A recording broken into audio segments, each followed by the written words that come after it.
Okay, good evening. Let me call to order this meeting of the City of Bloomington Plan Commission for April 15th.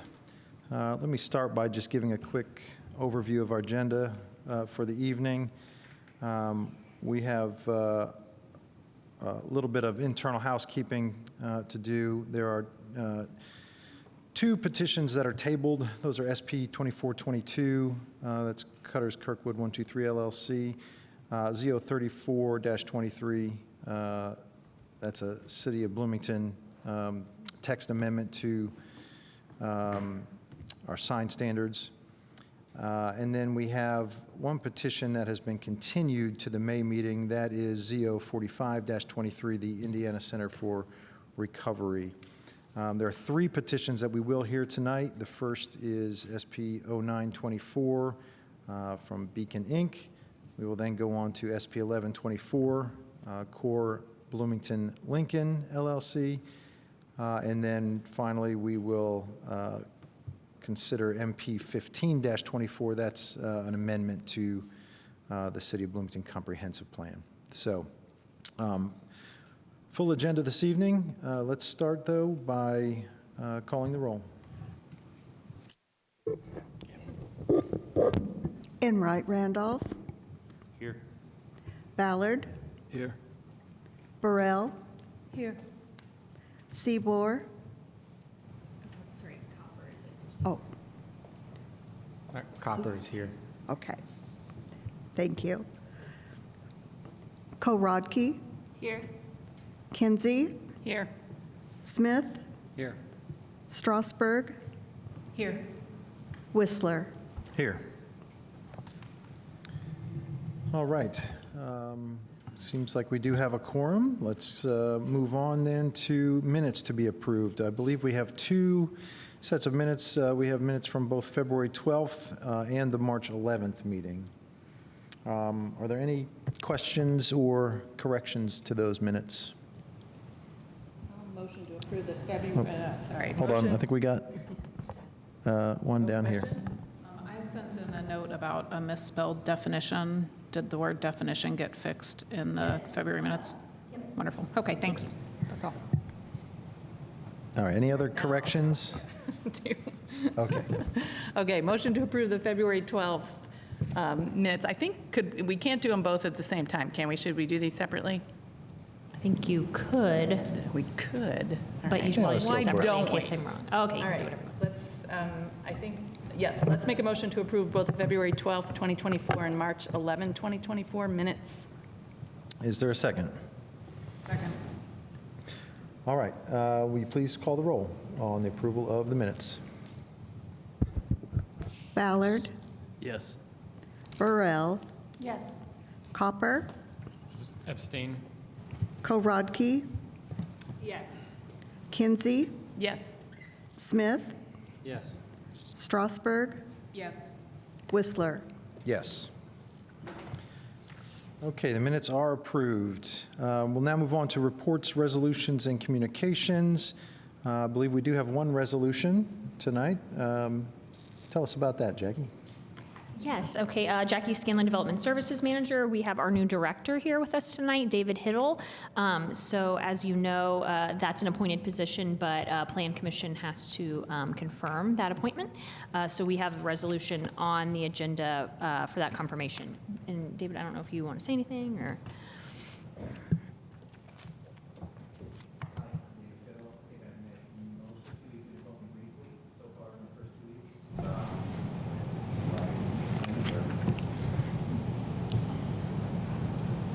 All right, thank you.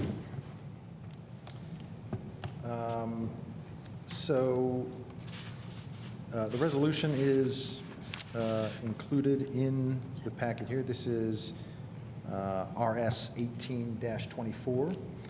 Is there any discussion, any questions on RS 18-24?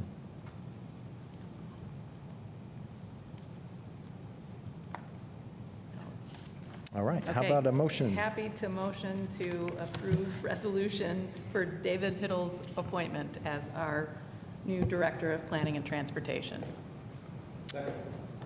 All right. Is this something that we should have public comment on? I was just wondering that myself. But Let's I don't, do. might as well, just yeah. just to make sure we're being safe. Is there anyone who would like to make comment on Resolution 18-24? If you'd like to make any comment, just step up to the podium and state your name. If you're online joining us and you want to make a comment, just click on the raise hand button. All right, seeing none. I think we have a motion and a second. Please call the roll. Burrell? Yes. Copper? Yes. Korodke? Yes. Smith? Yes. Strasburg? Yes. Ballard? Yes. I don't think I got called, but Nope, I we made the missed a motion, couple. so, Kinsey? yes. And Smith, Whistler? Yes. Okay. All right, congratulations. That resolution is approved. We will now move on. And are there any other reports or communications from commissioners? Commissioner Kinsey? Yeah, I actually have one. One, I don't know if we formally thanked Jackie Scanlon for serving as our interim planning director while we were searching and hoping for someone new in the role. So Jackie has been exceptional in her job, not only performing as development services manager, but as the interim plan director. And we're grateful that we had someone who could step in seamlessly to handle this during the transition period. So thank you, Jackie. Hear, hear. And actually I have one other matter of business, but yes, applause for Jackie is in order. Yay.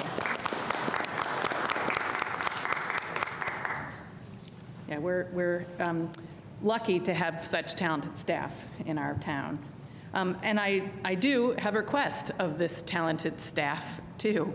So given some of the proposals we've seen recently, the petitions we've seen recently, and one that's on our agenda tonight that involves use of the affordable housing incentive, I talked with, actually, Jackie Scanlon about this matter some time ago to get a report on what's happening in that incentive plan. And if we're going to use this as a strategy to create more affordable housing, I think we need to be kept apprised of what the tally is, how it's being used, what the expectations for its use are. I think having some sense of an update on the use of these funds and what the dollars figures are, and I think a little bit of information about what are the implementation plans and uses proposed for it would be a really important thing to do at this moment. I think with the strategy update in the UDO, the housing study that was done, I think it's timely to do this report out on the effectiveness of this incentive. So I make that request not as a criticism or anything, but I think it's probably timely for us to do that. Yeah, I think that's a good question, and we will work with the other departments who work on that, Housing and Neighborhood Development and the Economic and Sustainable Development Departments, to be able to try to prepare a report for you next month. If for some reason we can't, we'll let you know why, but otherwise we'll plan to bring you something in May. Thank you. Thanks very much. Thank you. Any other reports or communications from commissioners? Anything else from staff? All right. Well, we will move on then to our petitions for the evening. We'll start with SP-09-24. The petitioner is Beacon Inc., and we have Eric Grulich here to present. Thank you. So as mentioned, this is a request from Beacon Incorporated and Gratis Development for a property at 1201 West 3rd Street. The petitioners are here tonight to request major site plan approval to allow for the construction of a 48,000 square foot supportive housing large facility that would accommodate approximately 20 supportive housing units, 5 dwelling units, and then also some interior space for various community services as well as social services uses.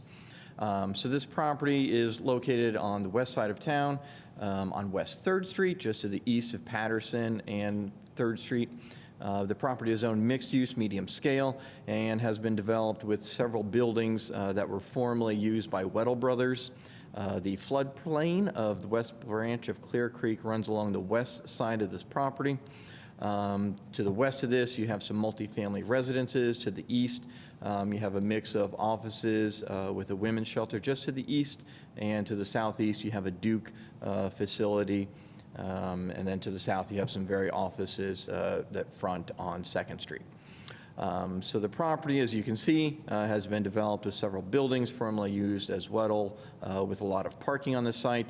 The petitioners would be purchasing the property and removing all of the structures and parking that is on the property now to allow for it to be redeveloped with a new 2-story building. The building would front on 3rd Street. There would be one drive cut located on the east side of the site that would provide parking for approximately 43 parking spaces, as well as lots of interior bike parking. So as I mentioned, the uses within this building will be a mix of social service uses as well as dwelling units.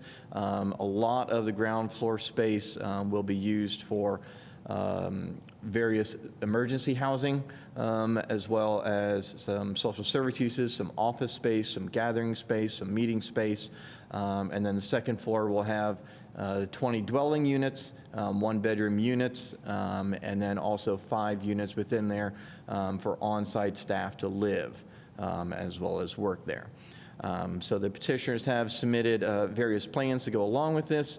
With this development, with the creek and the riparian buffer along the west side, they would be doing a lot of plantings in there to restore the riparian buffer zones that are required with the UDO. There is a floodplain that runs along the west side of this property. They are not proposing to do any work within the floodplain with the exception of the installation of the vegetation that I mentioned for establishing the riparian buffer. So that is the only disturbance that would occur along here is for that riparian buffer construction. So real quickly, I'll just kind of step through some of the elevations that Ben has submitted. So this is for the elevation on the north side. This would be the side facing 3rd Street. So you can see the entry here kind of on the left side would have a covered patio area with some bike parking behind there. There would be a fence shown along a portion of the front that would be 4 feet tall. And then once the fence gets kind of even with or behind the building, it'll rise up to about 6 or 8 feet. So this is, again, that elevation from the north side. So the buildings have been designed with a gabled residential style with a pitched roof along the front to give it certainly a very residential feel. And then as you move along to the south side of the building and the east and west sides, you see a little bit mix of some different materials as well as roofing changes to more of a flat roof on the back side. And certainly the petitioners, I'm sure, will step through and explain these elevations a little bit more. But petitioners have incorporated a mix of building materials. It will have a masonry base with cementous siding that is composed of both lap siding and then a more flat style along there. So they've incorporated a mix of materials, a mix of color, as well as awnings and changes in building height and projections. So all of those have been incorporated in order to meet our architectural standards. So again, these are just kind of the same elevations showing the overall look of that. So detention on the site would be provided by a detention pond shown on the south side of the building. There are also 2 bioretention islands within the parking area that would gather all the stormwater that collects on the site, would be filtered through the bioretention islands and then into the detention pond before being treated and then outfalling to the west. So as I mentioned, there would be bicycle parking provided within the building to provide their their long-term storage, and then bicycle parking underneath the awning as well that would be covered, and then some bicycle parking on the east side of the site. So although they're only required, I believe, 12 or so bicycle parking spaces, they're providing 26 spaces, so they've gone over the amount of bike parking required, certainly as a reflection of a lot of the users of the building will be using bikes and other means besides cars to get here. So, I've explained, I guess, kind of the floor plans and the interior uses. So this particular petition, before coming to the Plan Commission, did receive conditional use approval from the Board of Zoning Appeals. Supportive housing large is a conditional use within the MM zoning district, so the Board of Zoning Appeals approved that conditional use aspect. And then again, before this, they went to the Plat Committee to subdivide the property for a 3-lot subdivision that placed all of the floodplain within a common area, so none of the actual property that is owned by Beacon contains any of the floodplain. So those are the two things that have happened before they've come here today. So this is just finalizing the overall review process for Beacon. The proposed site plan meets all of our site plan requirements. Obviously, this will provide a very highly needed social service use for our community. And so we are recommending approval of this with the 4 conditions that are listed in staff's report, and I'm happy to answer any questions. Thank you, Eric. Is there a representative of the petitioner who would like to add anything to the presentation?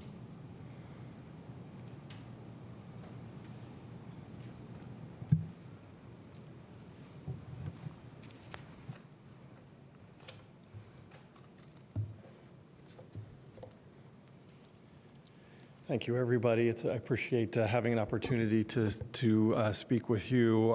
My name is Reverend Forrest Gilmore, and I'm the Executive Director of Beacon. And we're just very excited to present this proposal to you all. It's an exciting project that we're excited about. And it's a long-term vision of bringing together multiple different desires within our organization, bringing together from a collaborative, just collective bringing together of housing within, with supportive services and overnight shelter, bringing all those 3 services that we offer in different parts of the community together in one location with different innovations in each of those services. The overnight shelter right now is Friends Place, which is the only emergency shelter for women in our community right now, and this will allow us to do some wonderful things with that in terms of creating more private space and more secure space for folks within that shelter.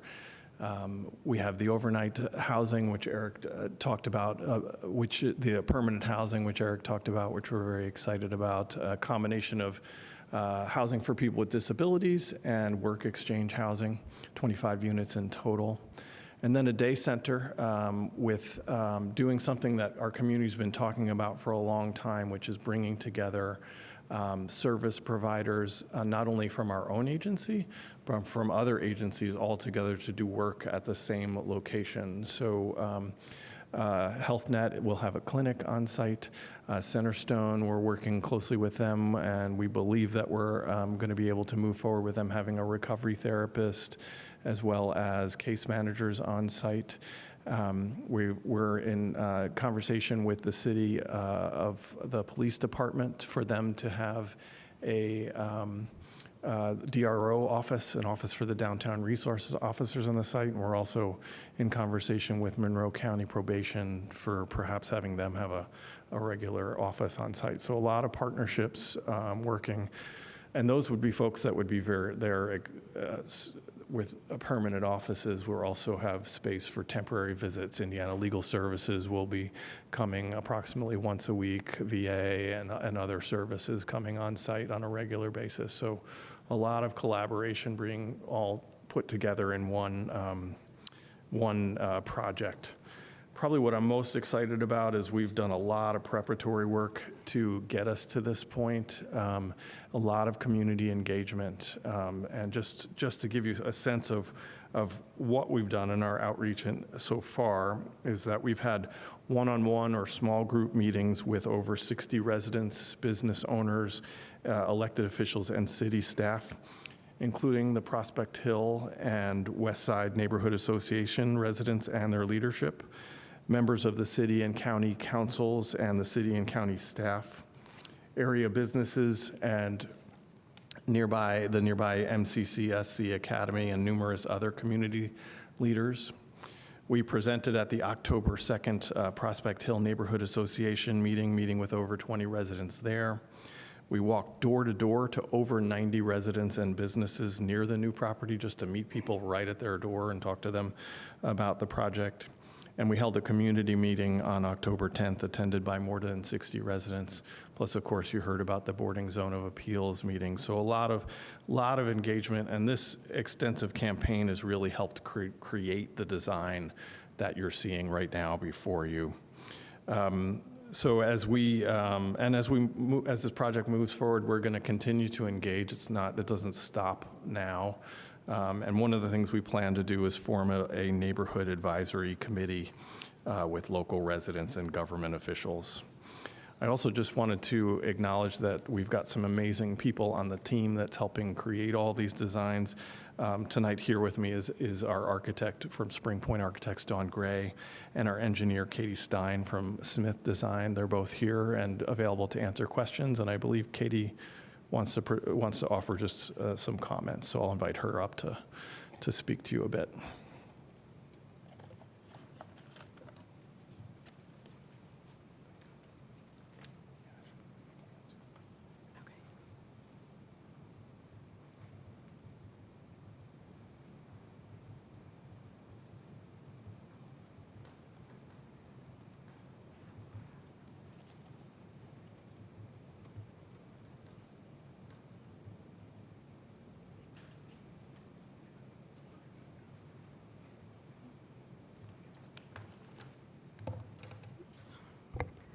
Good evening. Katie Stein with Smith Design Group. As Forrest said, we are the site civil engineers, and we have been working on Beacon Center with Beacon, Gratis Development, and Spring Point Architects for quite some time. And I probably call Eric 3 or 4 times a month, a week. I'm probably driving him nuts with questions on this. I really don't have anything more to add. Thank you, Eric, for the presentation, and Forrest for his explanation of all that Beacon provides for our community.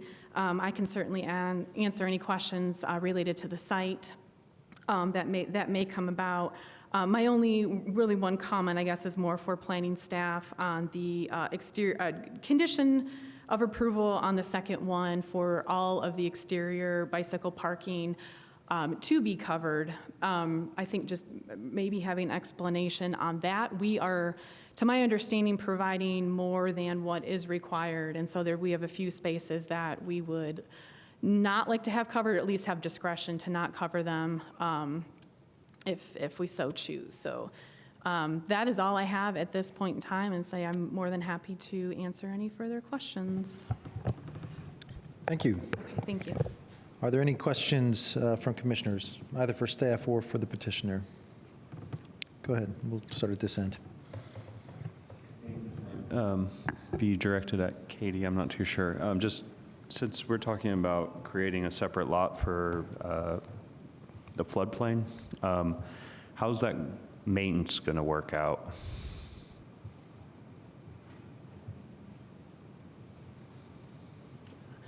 So that is going to be in a common lot, so there will have to be an owners association. I will say this plat has already been recorded, so that lot is already in existence. Of course, no development has happened. It's just as the site stands today. So there will be a formation of an owners association. However, attorneys get involved with all of that, however that language gets put together, but that common lot will be maintained in perpetuity with the lot owners of the subdivision. And that's why I was thinking, thank you. Okay. Mm-hmm. Other questions? Go ahead. My first question might also be for Katie, I think your name was, and my second question might be more for Forrest. So the first question, I'm just kind of wondering if in the building plans there's any eco-friendly building plans in terms of solar panels or all electric or anything like that in terms of climate-friendly design. Yeah, that is a great question. I cannot answer that. I'm going to let Dawn with Spring Point Architects, because yes, they have the architects and the building design on this.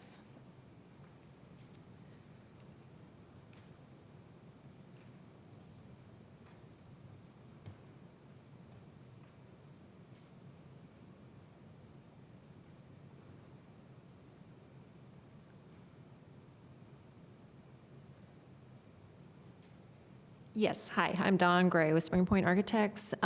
We are planning, and I think I should say Beacon is planning on exploring solar panels for the building. They have them on their current facility, and we are leaving a spot for them on this new facility.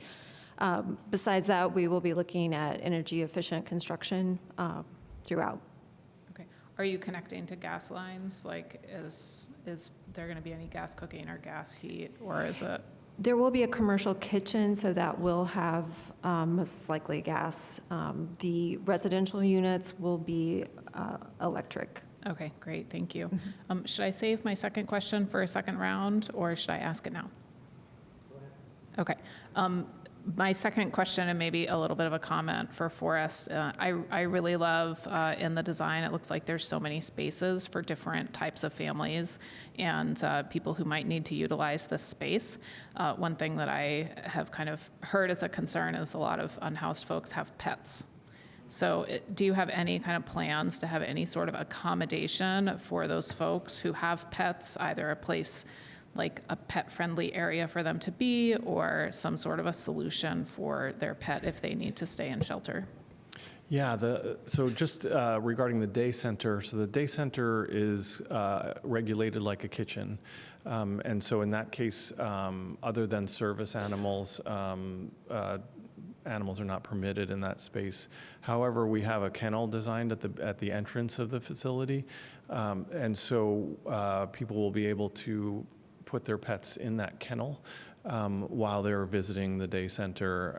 Of course, service animals will be allowed in as required by law, but that'll be that. And then our overnight shelter doesn't have those restrictions, so we don't have animal restrictions on our overnight shelter. People can use it as they need to, and so we don't have a challenge or concern with that. And that's we currently have animals who use our overnight shelter, and that'll continue.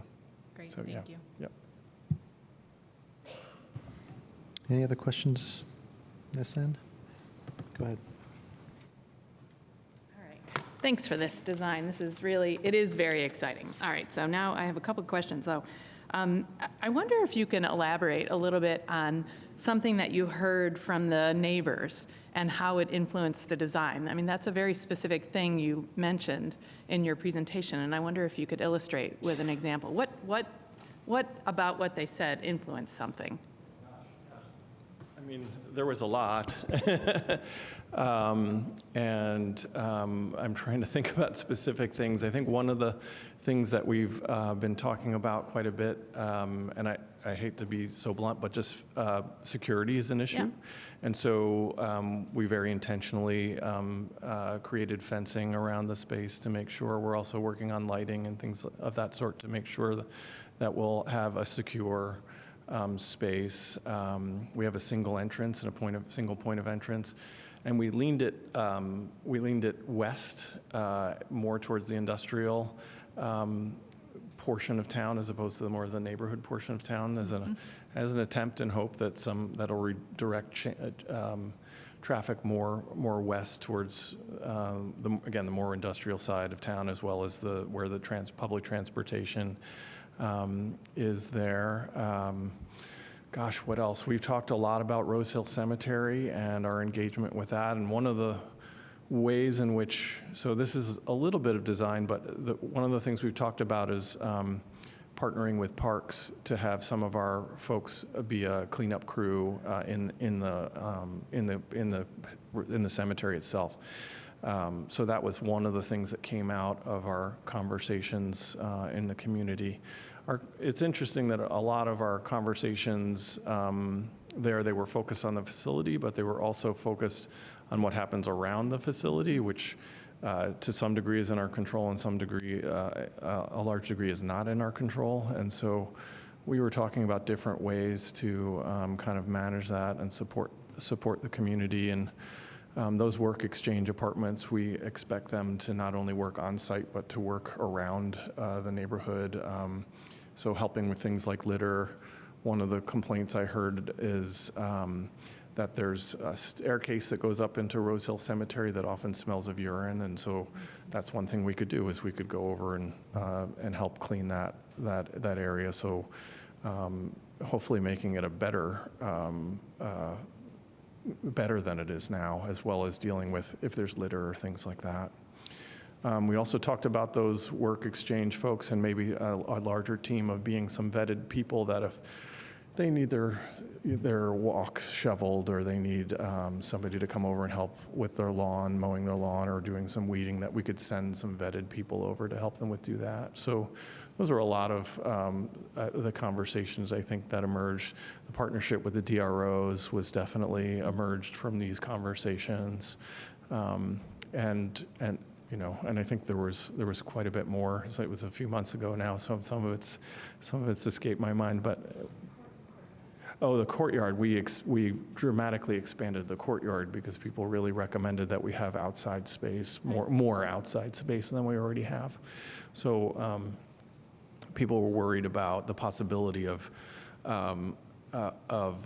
people spending more time in Building and Trades Park, and so one of our solutions, if you will, is to create more outdoor space that people just feel like they have a safe place to be that's more protected and private. So those were some of the things that came up. Yeah.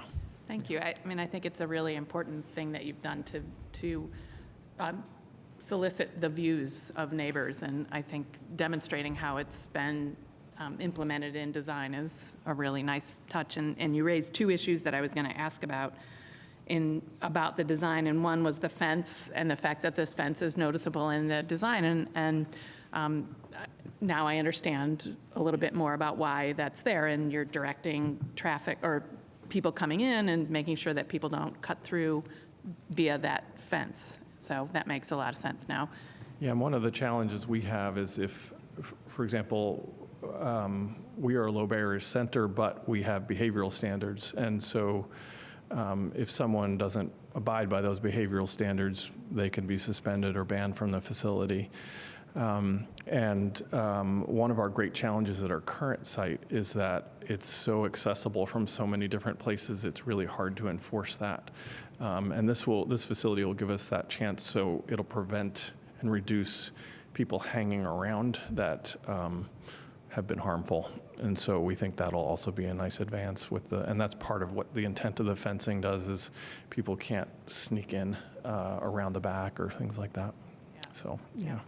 And one other question about the about the services then, that it sounds like it's going to be wonderful to have so many different units. And I imagine, though, that if they're all there might need to be more parking for all of those services.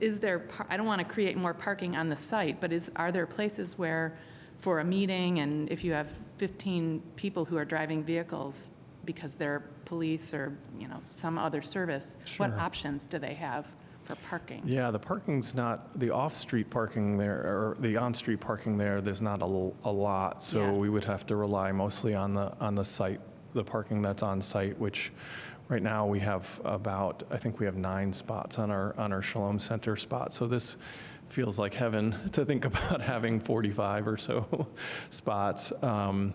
And we have 2 lots, one that's more going to be geared towards visiting agencies, staff, and volunteers, and then another spot that's more towards clients. We think that number should be sufficient. Most of our clients don't honestly travel by car; they travel by bike or bus, and so or by foot, and so we think that'll continue. Mm-hmm. Okay. Thank you. Yep. Thanks. Thank you. Any questions this way? No? All right. We will then go to public comment on SP 09-24. Once again, if you're here in the chambers, just step up to the podium and give us your comments. If you're online, just click on that raise hand button. If you don't see the raise hand button, it might be buried under your reactions button. Just click that and we will recognize you in the order that you have raised your hand to the best of our ability? Nothing? All right. We are then back to the commission for any final comments. Go ahead, Commissioner Sussberg. I have a question. The petitioner mentioned wanting to talk more about the covered bike parking thing, and staff did not address that. So could we take a minute maybe between staff and the petitioner to address that issue? Yeah, absolutely. So in regards to that, real quick on condition 2, we're fine with amending that condition to say all required bicycle parking spaces. That's what the UDO actually says. So the 6 additional spaces that they have on the exterior adjacent to the parking lot would not have to be covered, since those are above and beyond. So condition number 2 can be amended to just say all required exterior bicycle parking must be covered. So that would be how many bicycle parking spots that are covered and how many that are uncovered? So they're only required 12. So 1/2 of those would have to be covered, so 6. So those are the ones that they have along the front of the building, underneath that patio awning area. I think I'm maybe asking the petitioner in terms of like in your petition, how many are covered right now, and then how many is it that you want uncovered? Because I mean, we can change that to required. I'm just kind of curious because, I mean, because there's so many clients that do rely on bicycle parking, I think that it is really important that the vast majority of this bicycle parking be protected, both from the elements and also extra security. And yeah. Yeah, so I believe there are 6 internal, which isn't necessarily part of this discussion. We have 20 spaces that are in front that Eric is pointing to now on the screen that will be covered. And then an additional 6 over towards the drive right there. It's just those ones over there that we're requesting that not be required to be covered. Okay, and so those 6 are probably, because they're by the parking lot, so that would be maybe more for guests as opposed to clients, you know what I mean? Like, Sure, yeah. I'm not exactly sure who all will use that, but when speaking with Forest and their need for bicycle parking, we definitely increased it more than just what the city minimum is. and Forrest, do you think that that's going to be enough bicycle parking in terms of, I mean, I guess I always I drive by the shelters. I mean, the bike racks are just overflowing constantly. And so I would like there to be enough bicycle parking so that there's, it's not hard to find a space.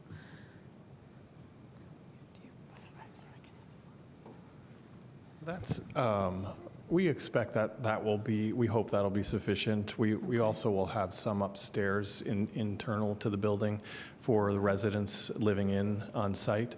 So that's another additional amount of parking that we have available for bikes. And we've talked about perhaps some out back, but this is what we have on the plan for the moment. And I think we would adjust over time if needed Okay. to deal with that Great. challenge. Part of my question, I think, was thinking Yeah. about the folks that might be kind of more permanently living upstairs. Yeah. But they're going to have kind of their own separate Yep. bicycle parking Yep. options Yep. as residents. Inside the building. yeah. Okay, great. There's a room, bicycle room for them.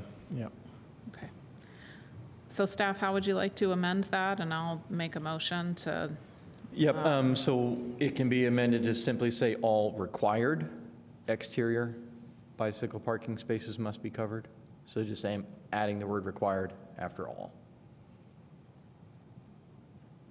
okay, I think I'm okay with that, given that the understanding is already that the vast majority are going to be covered.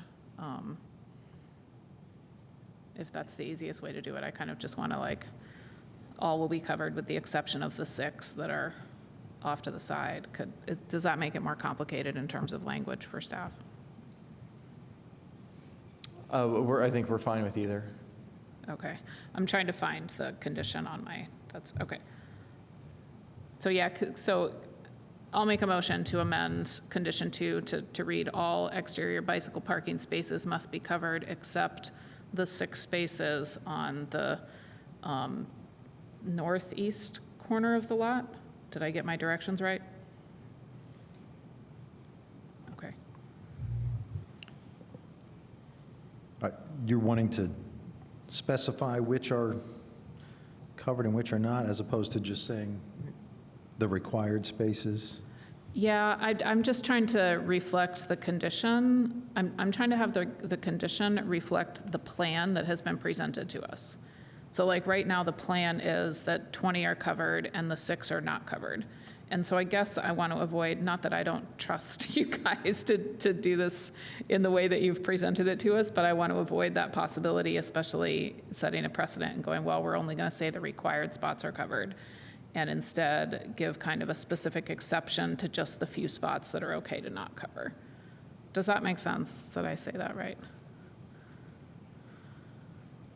Just because like, I don't, like if we say only the required number are covered, then in theory, this petitioner or potentially another petitioner in the future could be like, well, then I'm going to change my plan and only the required ones need to be covered. So I'm going to have fewer covered spots than what is currently like being presented to us as Plan Commission.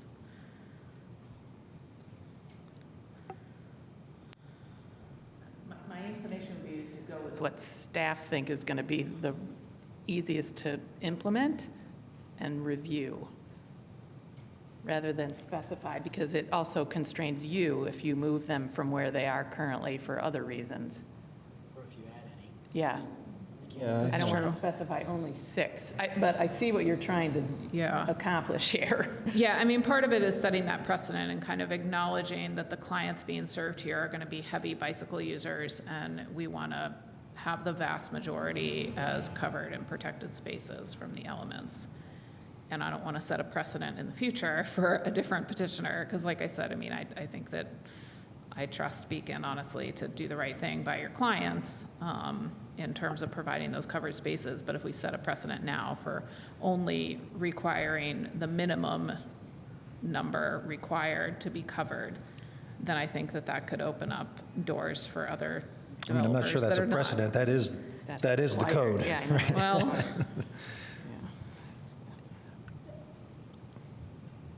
I have a question to your amendment, if that would be okay. Sorry, go ahead. If we did it the way that you're suggesting, that potentially would restrain the petitioner to add more additional ones in the future without it being covered. And then they would have to come back here if they weren't wanting to have those bike parking spots covered as well. Would that be correct?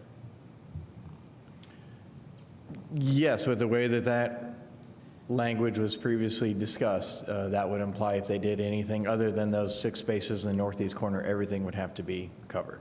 so that it would be easier then to just say required spaces, which I asked that in the beginning, if you cared one way or the other. But Yeah, after discussion, it sounds like maybe we should care. Yeah, from our perspective, either one, certainly as Council Member Enright, or Plan Commission Member Enright Randolph said, it would carry with it then the weight that any additional ones would have to be covered.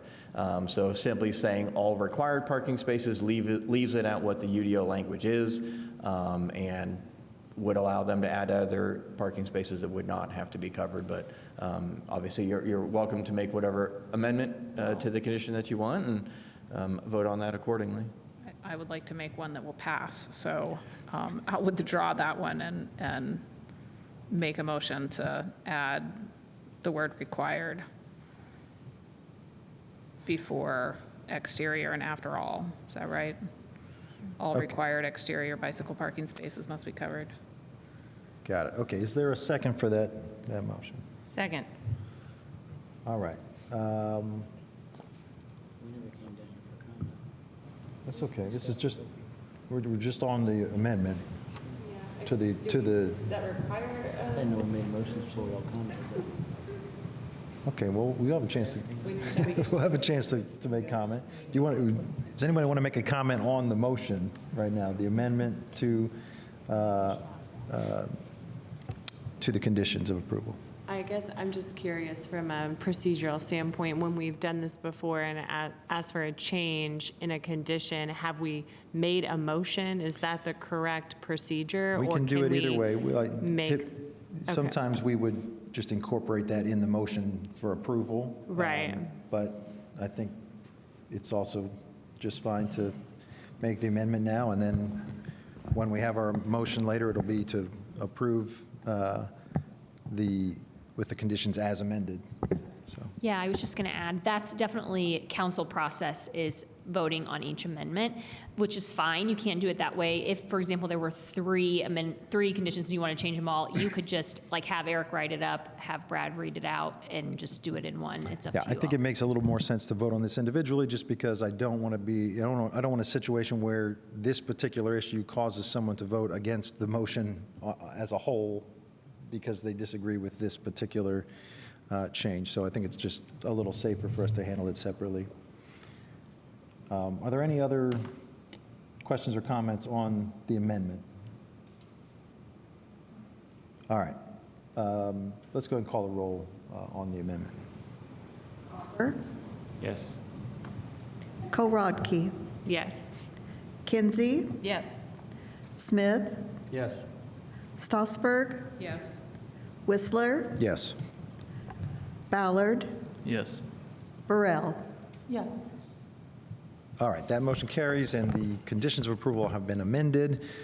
So we are now back to any comment on the petition itself. Any other comments down here? Commissioner Smith? I'm just impressed at your community outreach, your communication with all the neighborhoods, with all the different groups, because to have no one here talking about this is just a testament to how much work you put in. So I just want to say thank you for that. It's a good effort. Any other comments? Oh, go ahead, Commissioner Stossberg. Like Jillian said earlier, I am just thrilled by this, and I'm thrilled by the plans, and I'm thrilled by the different services that you guys already offer, but being able to offer them all under one roof is just going to make everybody's lives so much easier, and I'm just really happy for this development. So thank you all. Thank you. Okay, on that happy note, can we motion to approve SP 0924 Beacon Inc. For the site plan to allow this construction with the 4 conditions, including number 2 that's been amended? I'll second. All right, we have a motion and a second. Please call the roll. Okay. Korodke, Yes. Kinsey, Yes. Smith, Yes. Stossberg, Yes. Whistler, Yes. Ballard, Yes. Burrell, Yes. Copper. Yes. All right, the motion carries and the petition is approved. Thank you. We will move on now to SP 11-24, Core Bloomington Lincoln LLC. We also have Eric Grillick to present this one. I need to step in. I have to recuse. I have a conflict with one of my owners. There's a client of mine who's going to benefit from this sale. All right. Yep. Thank you.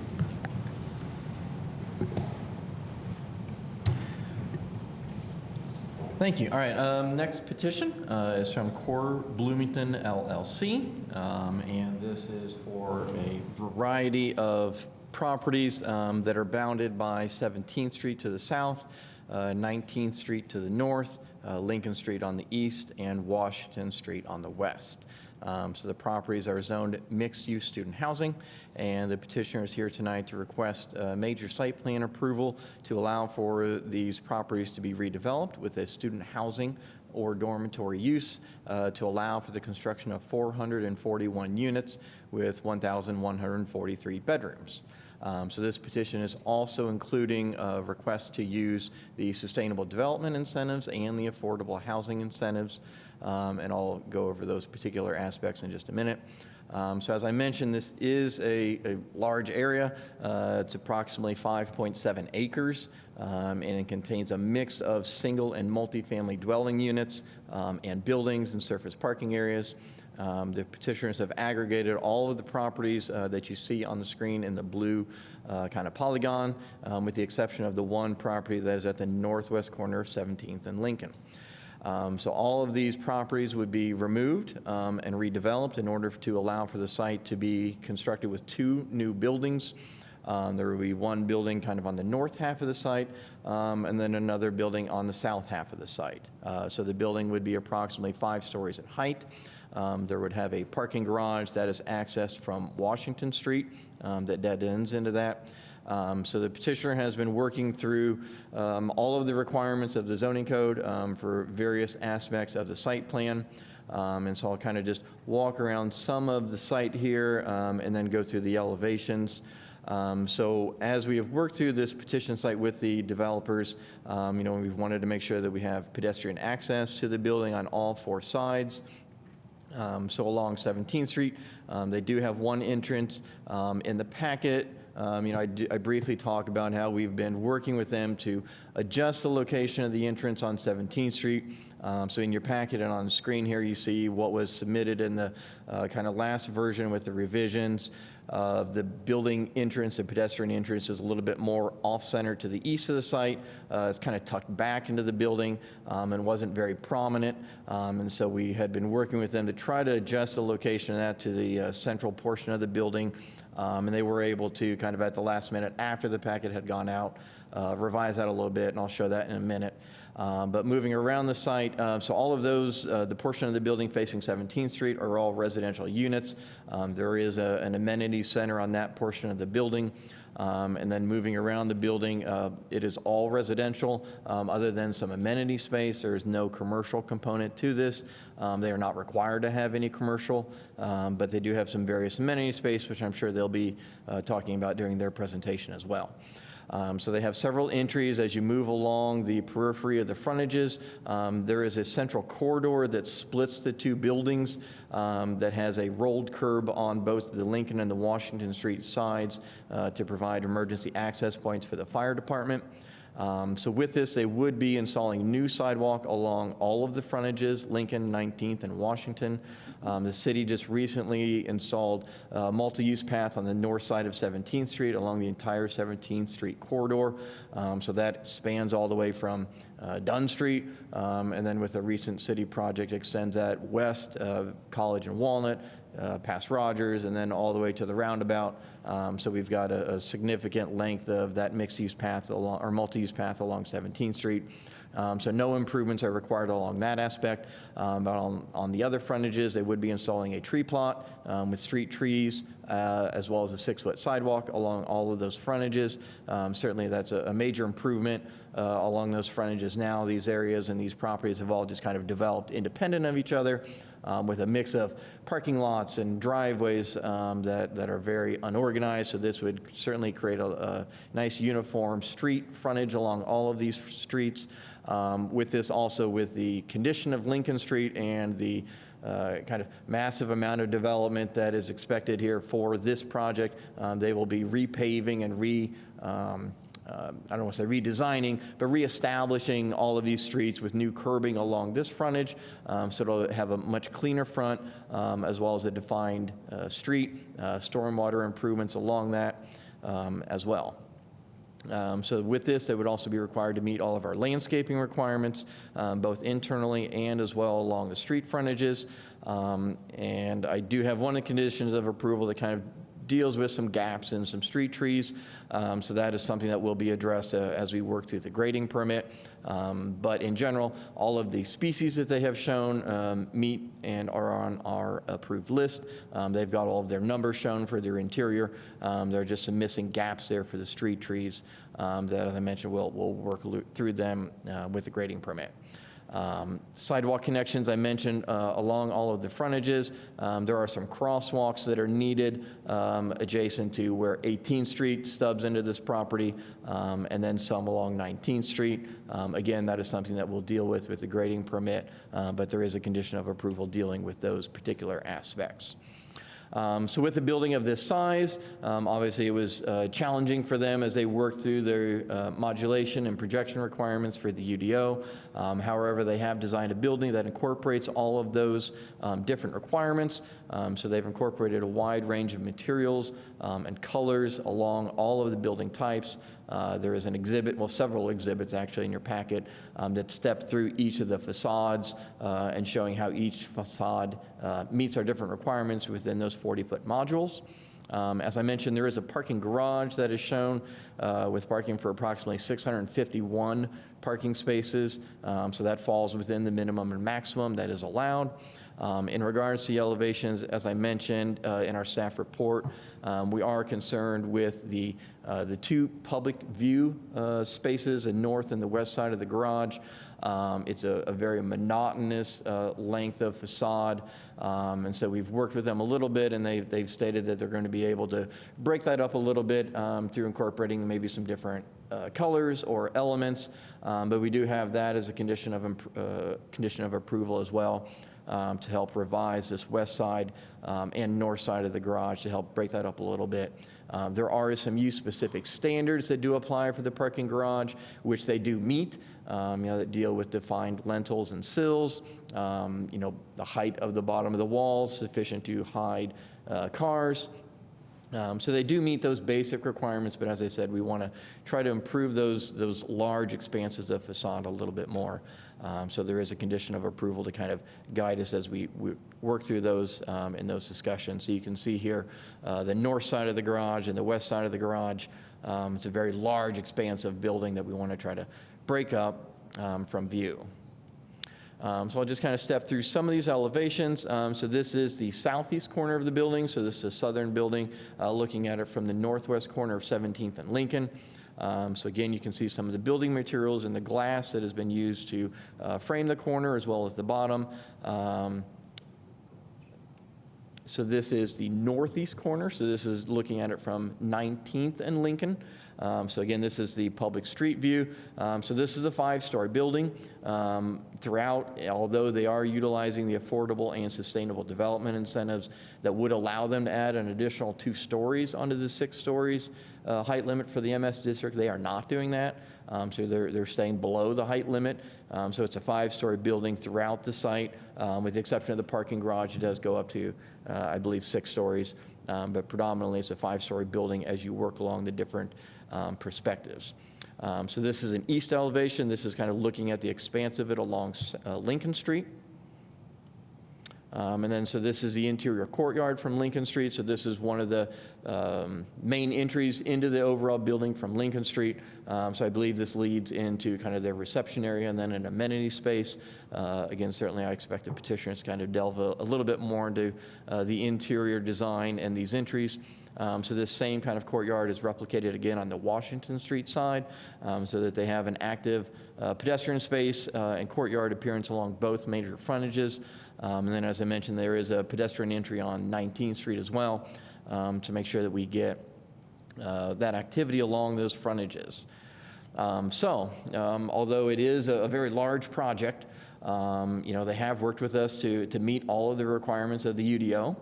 So they've met the architectural requirements, the site plan comments, and so there are a lot of conditions of approval, and I'll step through those kind of individually. This project would be requesting to utilize the 2 incentives that we have, the affordable housing incentive. So that requires them to make a contribution for 15% of the bedrooms at $20,000 for that $15,000. So that's outlined in their petitioner statement. So that would be a contribution to the housing fund administered by Housing and Neighborhood Development. And then they are also meeting the sustainable development incentives by having this being a silver certified building through the U.S. Green Building Council.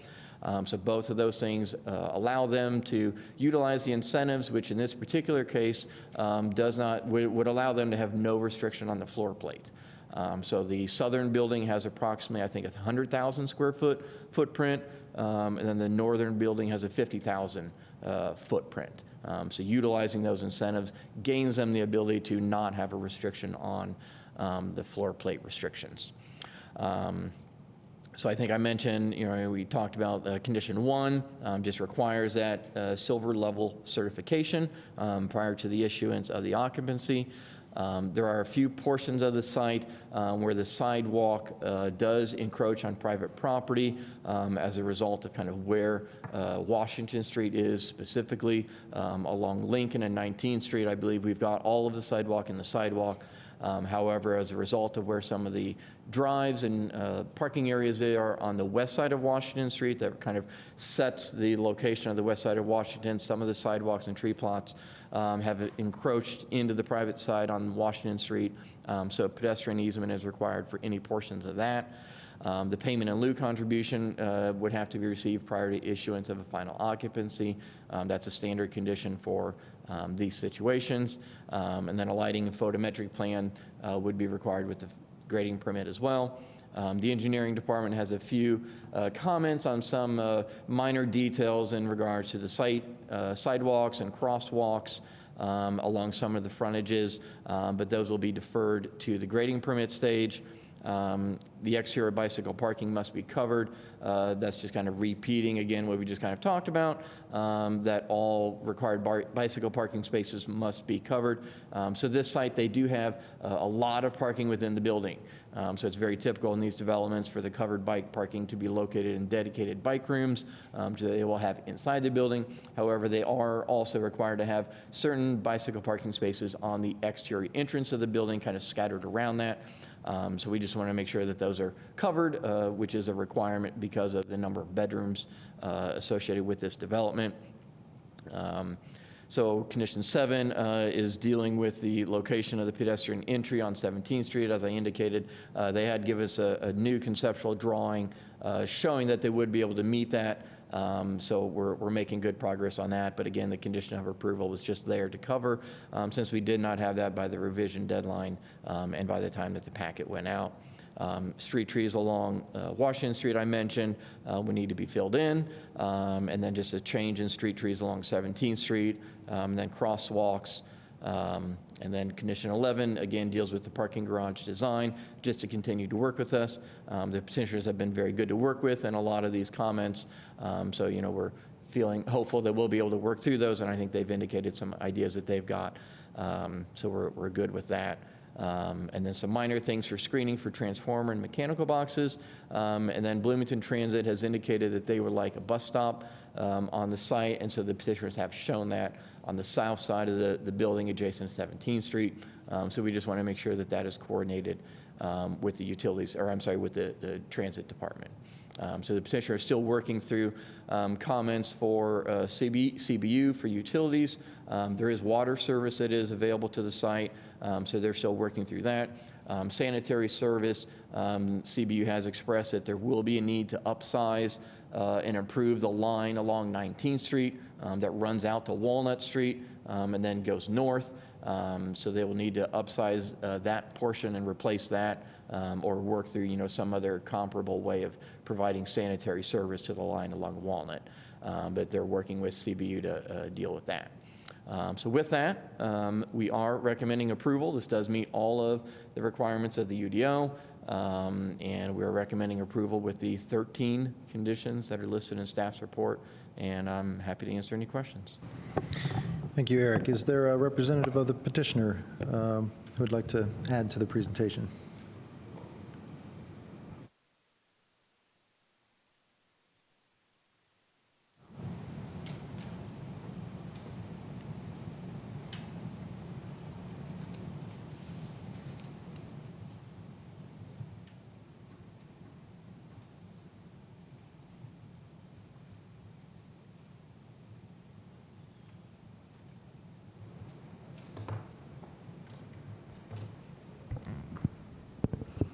Hi, everyone. Alyssa Galena with Core Spaces, the developer of the project, the developer of Core Bloomington Lincoln, the petitioner for the project.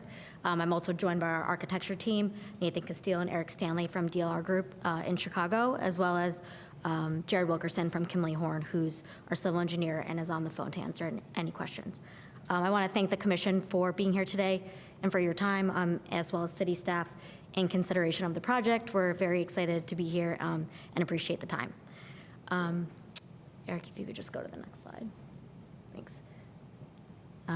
So just a little bit of background on Core Spaces. We are a national developer of student-focused housing communities throughout the country. So we own, manage, and develop our own properties in major educational markets. And this is something that we've done in many locations and have had a lot of success. You know, one of the things that sets us apart, can you go to the previous slide, Derek? Sorry. Oh, that's okay. You know, we really focus on three main things when we develop new properties, which are locations that are walkable or accessible to campuses by transit, providing a variety of different price points for attainable housing at our communities, as well as innovative design that are user-centric for our residents. If you can flip to the next slide. Thanks. Some of you may recognize the name Core Spaces, as we are currently under construction on the first Hub Bloomington project, which I believe we were here at Planning Commission about a year ago to present to you all, and we're very excited about that project and are very happy to be here today to present our second project here in Bloomington. So with that, I again want to thank you for the time, and I will turn it over to Nathan from DLR, who will present the design for the project.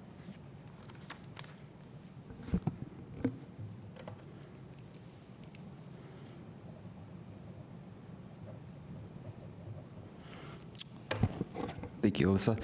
It's good to see you all again. It is our one-year anniversary being back here from the previous project. It's good to see you all again. Thank you for your time.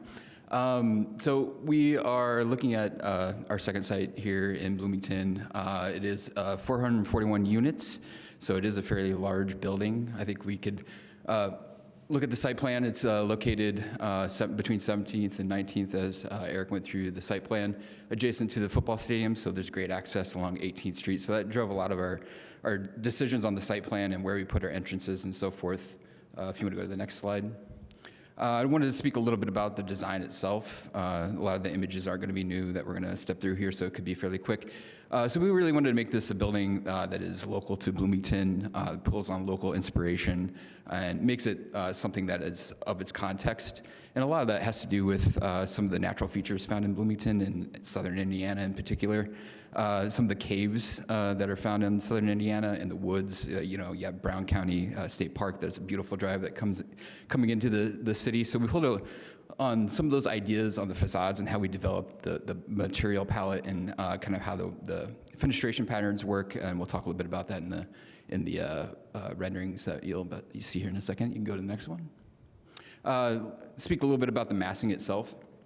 It is a fairly large site, so we took a lot of concerted effort in breaking down that scale, and by doing that, we did more of a kind of a barbell scheme and moved the main corridor to the center of the site so that we had a lot of permeation into the site, so bringing a lot of landscape and light and bringing people to the center rather than making it more of a donut shape per se could be a little more intimidating on the wall. So we really wanted to break down that scale and create these individual modules that felt a little more intimate for the community and for that site context in the neighborhood. Go to the next one. And this image speaks a little bit about the material palette that we mentioned in that earlier slide, where we looked at sort of a nice light masonry base, gives it kind of a nice foundation for the building to set on. And then we brought in some of these staggering white patterns that harken back to some of the rock formations that you would see in a cave, and then warmed it up with a wood palette that's kind of that backdrop to that outer white frame. So that speaks a little bit to the woods and kind of the natural elements that you find around Bloomington itself. You can go to the next one. This is the view taken from the corner at 17th and Lincoln. There's an existing house there on the left that's ghosted out a little bit, but we really wanted to treat that corner a little more special and bring that masonry up the full height of the building there to really kind of separate and give a little differentiation along the street frontages, so it's not just all the white masses that step across the site. Go to the next one.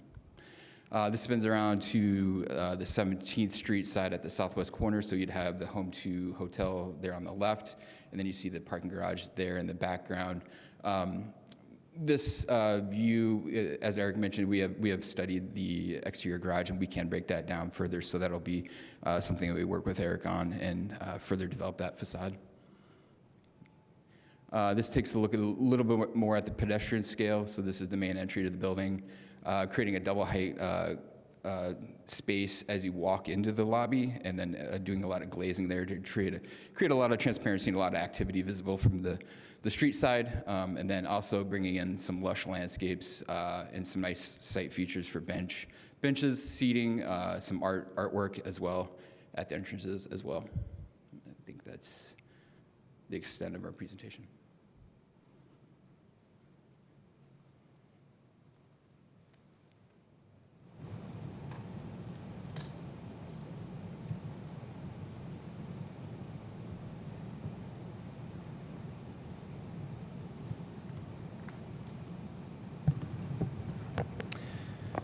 Thank you. Are we back to the commission now? Any questions from commissioners for staff or for the petitioner? Tron, go ahead. I guess I'm just looking at the overall grading and drainage plan, and I guess to Eric, the utilities gave a thumbs up on this from the stormwater perspective. So they are still reviewing that. So, the overall stormwater retention plan, there are two elements of that. There are some catch basins on the south side of the site. They'll have, the ability to take on a little bit, but for the most part, it's all being kind of gathered and then directed to an underground detention at the northwest corner. So the petitioner does have their engineer here as well that could speak to that a little bit as well. But CBU is still reviewing this. Obviously with the size and scale of this, it's going to take a while for them to work through it. But at this point, it's still under review. Thank you. And yeah, if you would like to expand on the measures being put in place to address stormwater issues. I did see the catch basin. I don't really see a delineation. It's a really busy a plan here. So where is that bioretention at? Jared is on the line, our civil engineer, and I think he could speak to that. Okay, thank you.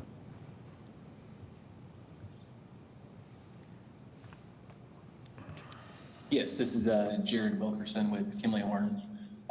So as Eric mentioned, we are proposing some bioretention on the south portion of the property along 17th Street, where we have enough green space and mild enough slopes to make that beneficial. But the majority of the project does drain north currently, northwest. And so we are proposing an underground storage chamber right there where the cursor is at the northwest corner. And we do have a second one between the two buildings. Yes, right in there. So that would primarily serve the southern building and then interconnect with the underground system at the northwest. And so we have a combination of some bioretention and then some hydrodynamic separators upstream of the detention facilities to provide additional water quality. Thank you. Yeah, I was kind of curious. Thanks for expanding on that. And I guess this is back to Eric. As far as any compliance measures, that's irregardless of us, voting on this, because it's part of the ordinance and they'll have to meet those compliance measures, right? So they don't need to be conditioned. Yeah, correct. That is certainly a requirement always, that everybody has to get acceptance and approval from CBU. And I had one final thing, and it seems like you mentioned that they're in compliance, and they're in compliance. This almost feels like it's almost a by right outside of the conditions you listed. Would that assumption be kind of correct?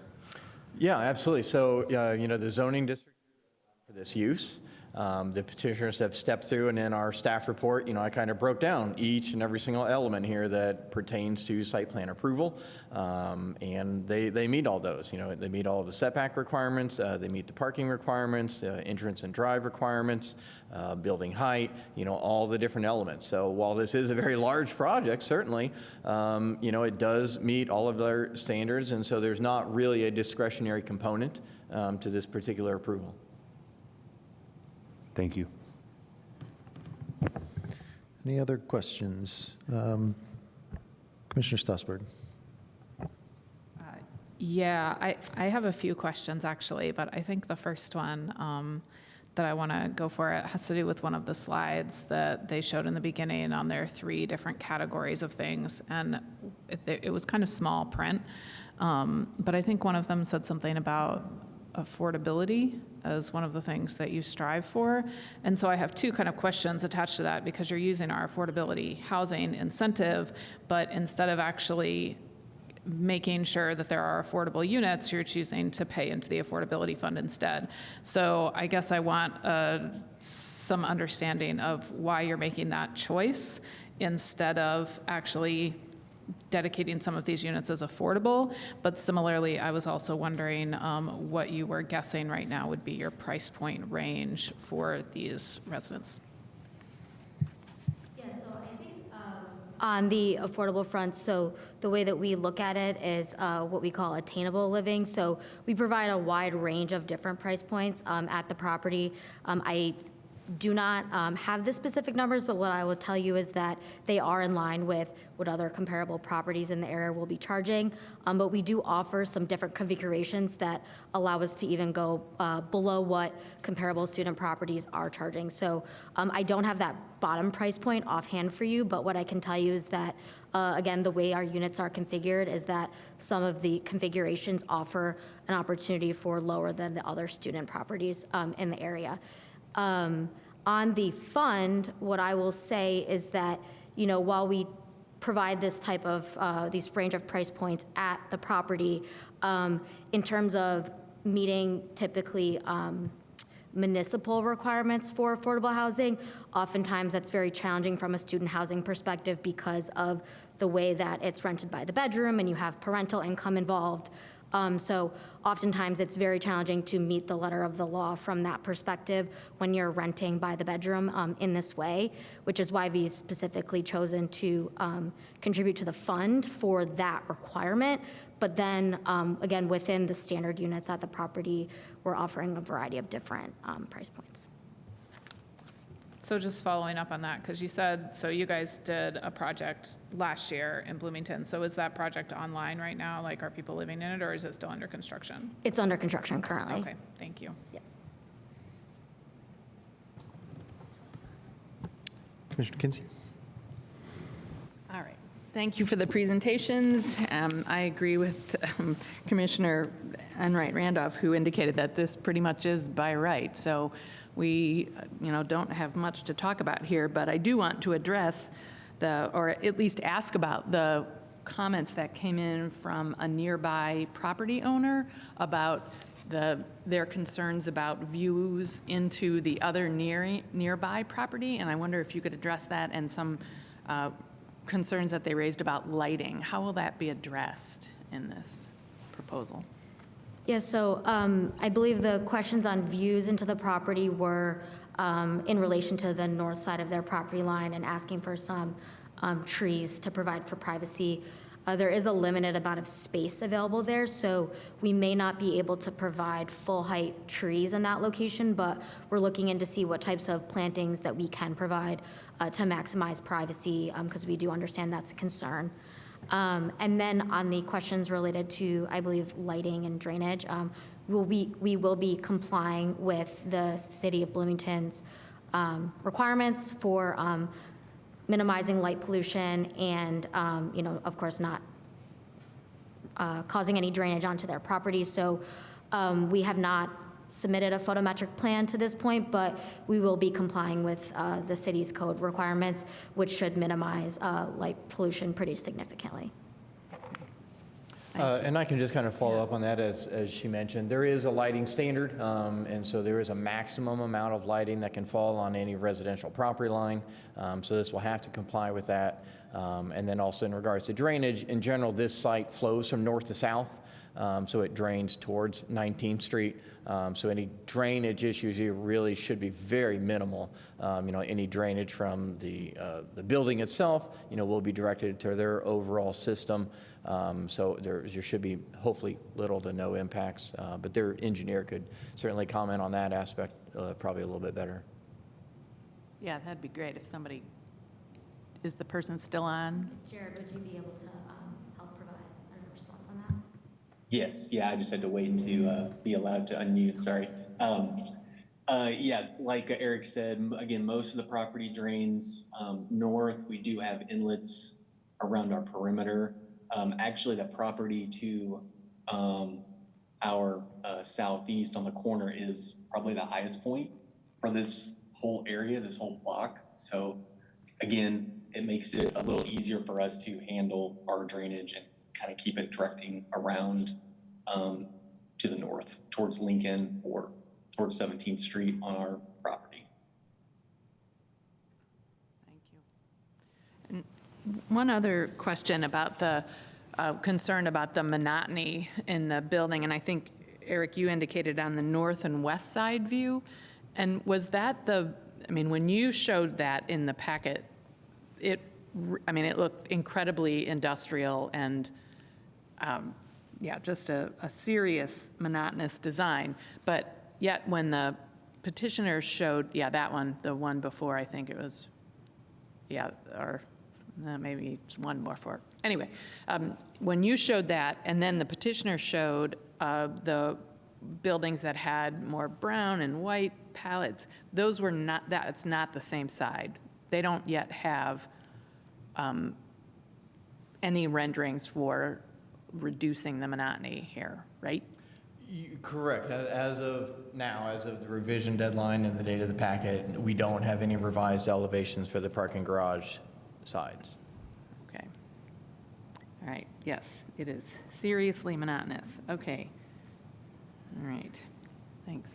Maybe speak to that a little bit. It does meet the design guidelines for parking garages, which requires a punched opening look.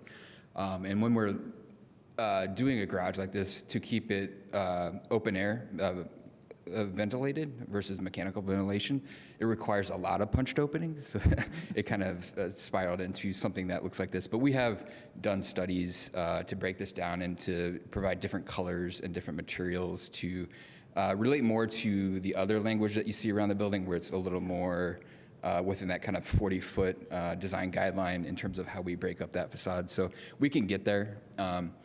I did want to point out it does meet current design guidelines. Thanks. Commissioner Ballard. Quick question for staff. Eric, are there any concerns with traffic in terms of, I think they're proposing it's 651 parking spaces, but they can go up to 857.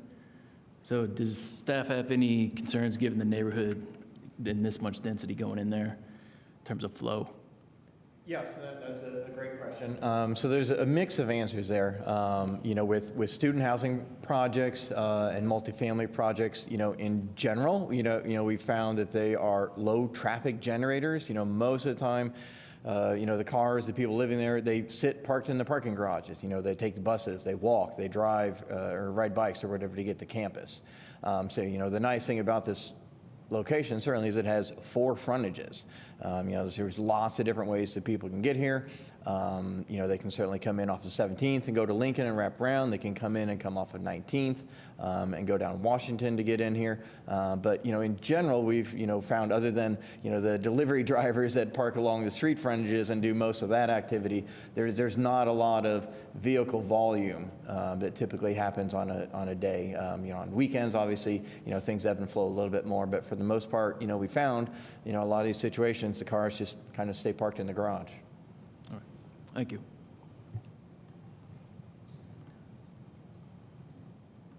Go ahead. Just work our way down.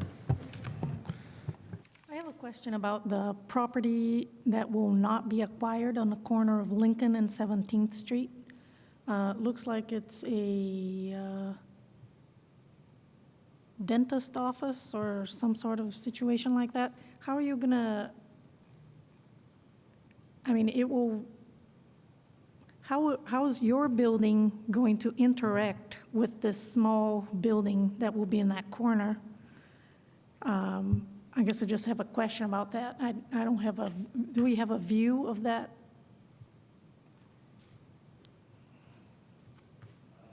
We did have a image of that in that presentation. Our building is set back at the minimum distance from the property line, and we've put no public spaces along there, so it is all private residential units that face that property. So it is primarily bedrooms along that property line. So I think in terms of privacy, you won't have any activity in amenity spaces or anything like that facing that private property there on the southeast corner. So that was intentional to keep a lot of our activity away from that corner. What is the setback there? Is that on the sides? Is that 15 feet? I believe we're 15 feet, if I remember correctly. 15 from feet the on from the both? property line. Yes, the side yard setback here is 15 feet, so the building has to be at least 15 feet back from that property line. Okay. Yeah, I was just curious why one building is not becoming part of the project. I think Alyssa could answer that. So they just were not interested in being part of the development, is my understanding, so. Okay, thank you.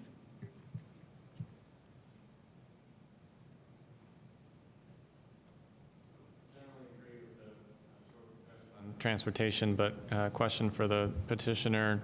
You mentioned, the desirable walkable location, and I think you specifically called out 18th Street as a direct connection to the stadium.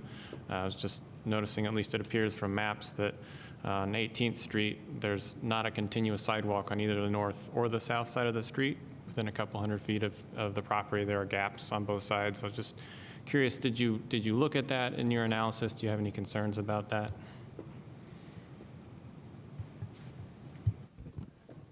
We did not specifically look at the sidewalk connections. We did try to centralize our entrances on both buildings. Eric mentioned we are going to move the entrance on 17th Street to be more centralized on that street frontage, and then the one on Lincoln is centralized, which kind of falls in that 18th Street zone. So you do have a kind of a visual connection to the stadium. We did not look at any sort of street improvements. It's it's outside of our boundaries to kind of design on our end. So I don't know if that answers your question. Thank you. Any other questions? Commissioner Song. Just going back to the traffic question, and I don't know if this is a question for staff maybe, but so 19th Street is a bike route. It has sharrows painted. Is this going to narrow that 19th Street at all? Again, like to your point of delivery drivers that park in bike lanes, how does that, just with I guess we meet the setback minimum, but just kind of curious about that. Yep. So 19th Street, for the most part, they are establishing kind of a south curb line now. There's not a curb. There are not stormwater inlets along the 19th Street side.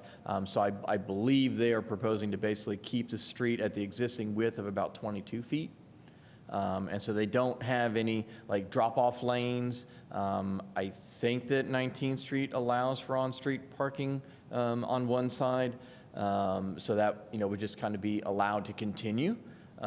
We can certainly explore a conversation regarding narrowing it. We have to obviously be careful of fire department requirements in order to be able to utilize their vehicles. But we can certainly continue to explore maybe narrowing that down a little bit. There is a new sidewalk that was put in along the north side of 19th, all the way from Walnut over to Dunn. So there is a continuous sidewalk system along the north side of 19th Street. And then, as I mentioned, there'll be one obviously along this frontage on the south side of 19th Street. Commissioner Stossberg, go ahead. I have two more, but to follow up on the traffic thing, am I understanding the plans right, that the parking garage entrance is going to be off of Washington Street? Is that right?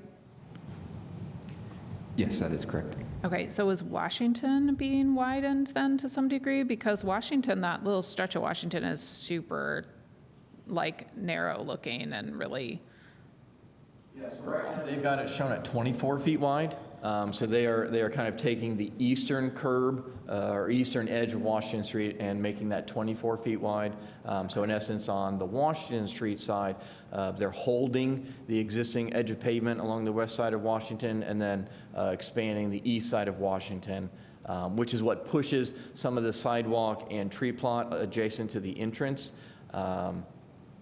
So this was something I kind of highlighted in my report of the sidewalk and tree plot that are not in the right-of-way have to be in an easement. So they're pushing that north in order to get the 24-foot wide street there. Okay. Okay, I understand. Thank you.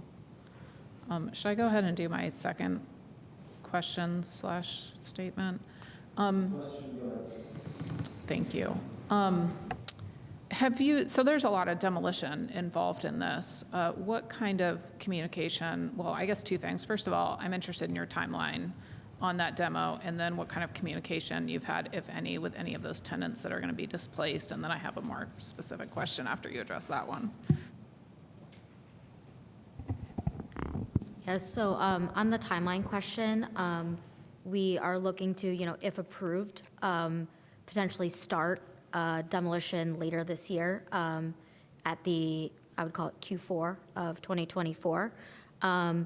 Some of those properties have received demolition permits as they were required to go through the demolition delay process. And additionally, we have worked with all the current owners and have had most of the tenant leases will be expired by the time demolition will occur, but for those that will not be expired, we've worked with the owners and the current tenants to discuss ways to amend those leases and with compensation included for the vacation of them.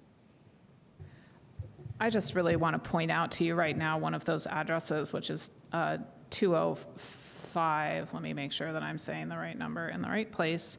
205 East 17th Street, which is a multifamily complex right now, which has 23 units. I just spoke with the owner today, actually.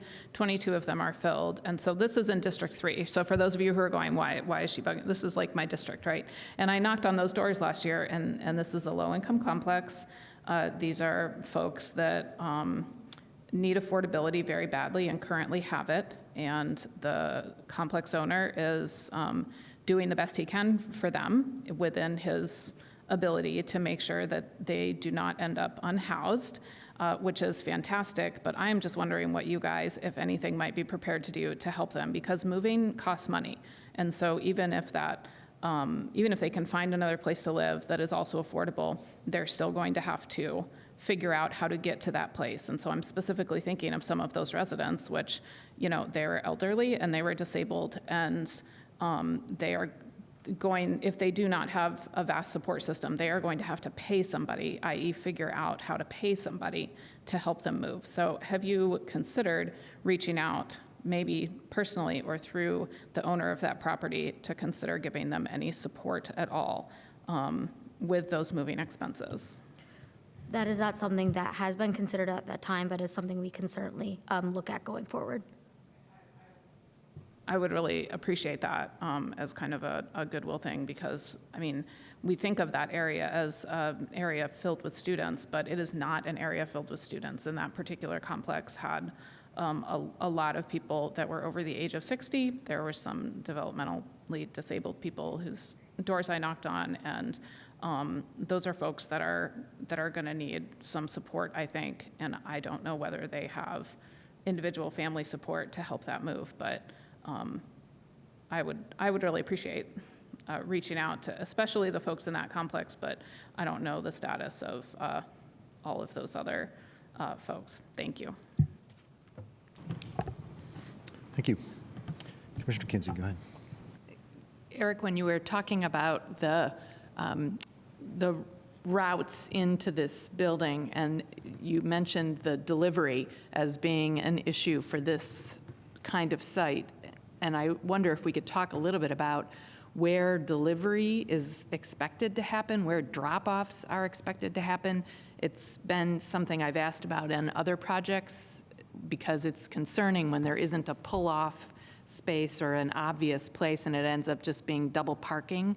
And I wonder if you could talk a little bit about that. I've noticed that the one where we actually have a dedication of a pull-off spot for drop-offs or pickups and near the hospital dwelling, that it actually is used when I've gone past before. It gets used appropriately.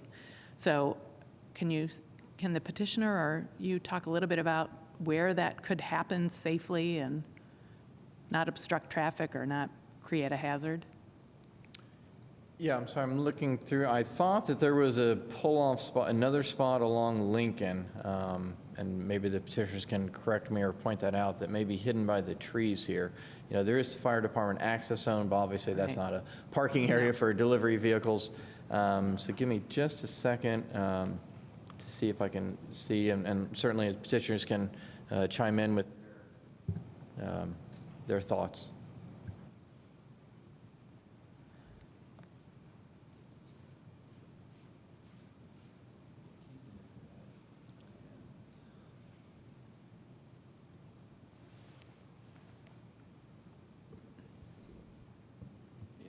It doesn't appear that we do have a curb cut there. We were intending that there would be a zone along Lincoln Street, along that entrance, but we do not currently have a curb cut for any cars to pull off at the moment. Okay. Yeah, give me just a second. I can pull up a different Okay. plan. I think that has that illustrated. We've gone into some hole here. Gosh, what is that? Some sort of black hole or?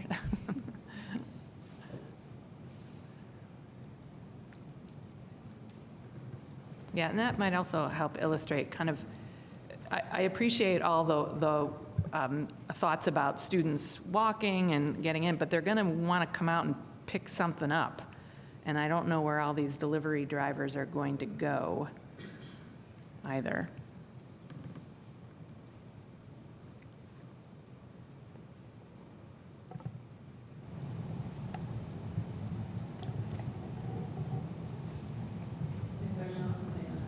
That we can find about that? Should that get added as a condition, maybe, to make sure that? So, I know there is on-street parking allowed on the east side of Lincoln Street. I'm not positive, and I'll check here in a second, if on-street parking is allowed on the west side of Lincoln.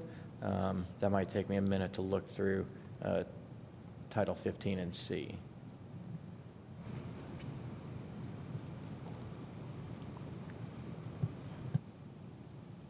Yeah, I'm having more concerns about just that as a hazard in our traffic flow and safety concerns for all of the student housing, or any large unit that's getting built, but particularly ones where they're expecting a lot of deliveries and pickups.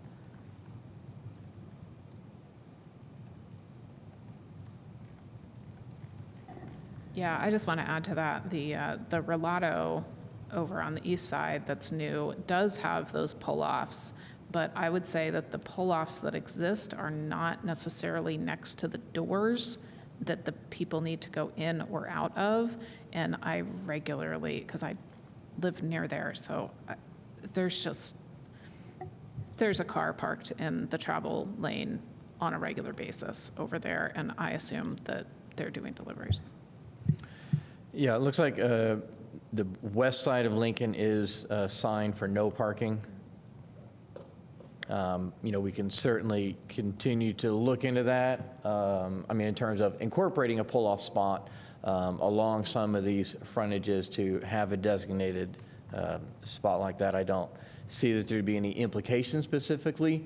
It would just require the tree plot to be deepened a little bit and adjusting where the street trees are. So that's something that we can kind of flag and highlight for final review as a grading permit. If there's a way to designate that in this plan, I would like to do it. And I don't know if it requires a condition or not, but I am growing increasingly concerned about just, again, the hazard, a car in the traffic lane, or just not being clear where one should go to drop off or pick up. Yeah, also again, looking at their site plan, the width of pavement that is being shown for Lincoln Street is 20 feet wide. So that would allow, there to be some space to create that. Lincoln obviously is a one-way north.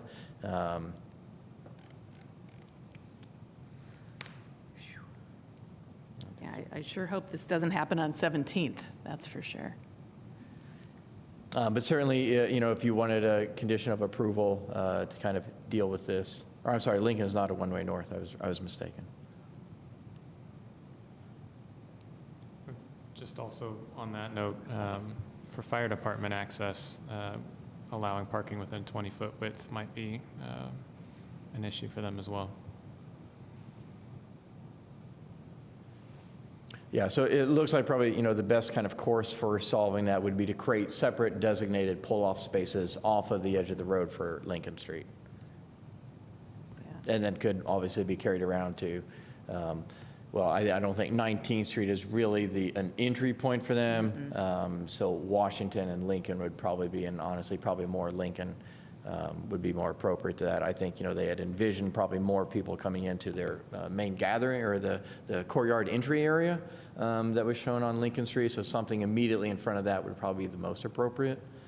Does the petitioner have a comment or idea about this? Yeah, I think that would be the most appropriate location. I think we could work it into our site plan.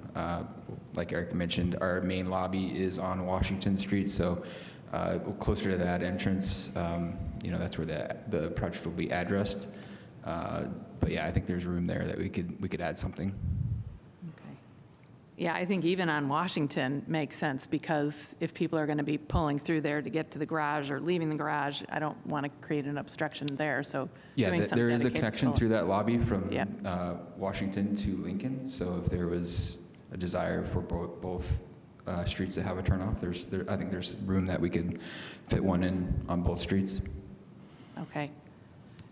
That sounds great. Is that something that you think needs to be a condition?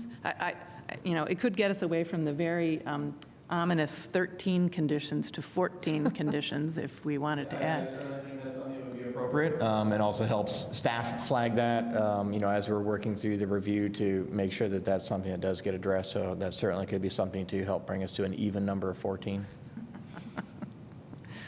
Okay, all right. I think that might be a worthwhile thing. And I don't enjoy crafting conditions on the fly here, but if there's one that you think could be easily drafted, I mean, if it's, the final site plan needs to incorporate a pull-off on Washington or Lincoln or both, that might be sufficient. Eric, are you comfortable authoring something that you can put up on the screen for us? I'm working on that now. I figured that was the case. Thank you. While Eric works on that, can I ask the petitioner a question about that concept? So the address is going to be on Washington Street? Like if somebody orders food and they put in an address, it's going to be Washington Street? I think it was Lincoln, is it going to be Lincoln or 18th? Because I think that should impact wherever it is that you end up putting the pull-off, because if you think about an Uber driver inserting the address, then they're going to go to wherever that location is. And so, I mean, I don't necessarily care which location it is. I just want that to impact the discussion that you guys have in the future about where the best place for the pull-off is. And then similarly, if it is on Washington Street, I'm kind of looking at this plan going, well, Washington Street leads straight into the garage. Is there some place that, say, an Uber driver would be able to turn around? Because I'm assuming that your garage is going to end up being limited access for residents only. So is there a way that if an Uber driver goes up Washington Street, there's a turnaround space so that then they don't get trapped into the garage sort of loop, you know what I mean?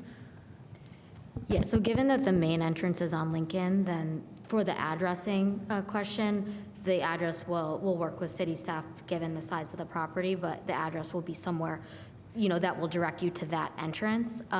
For the question of the drop-off on Washington, understood that, we would need to provide a place for people to turn around in that garage. Okay, thanks, or something, just something that makes sense so that yeah. Did I give you enough time over there, Eric, to? Yes, so the condition, possible condition could include something to the effect of a site plan shall be revised to include pull-off/drop-off locations along Lincoln and Washington Street frontages.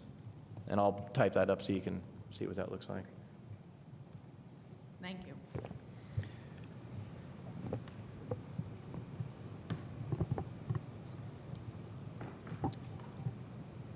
All right, any other questions?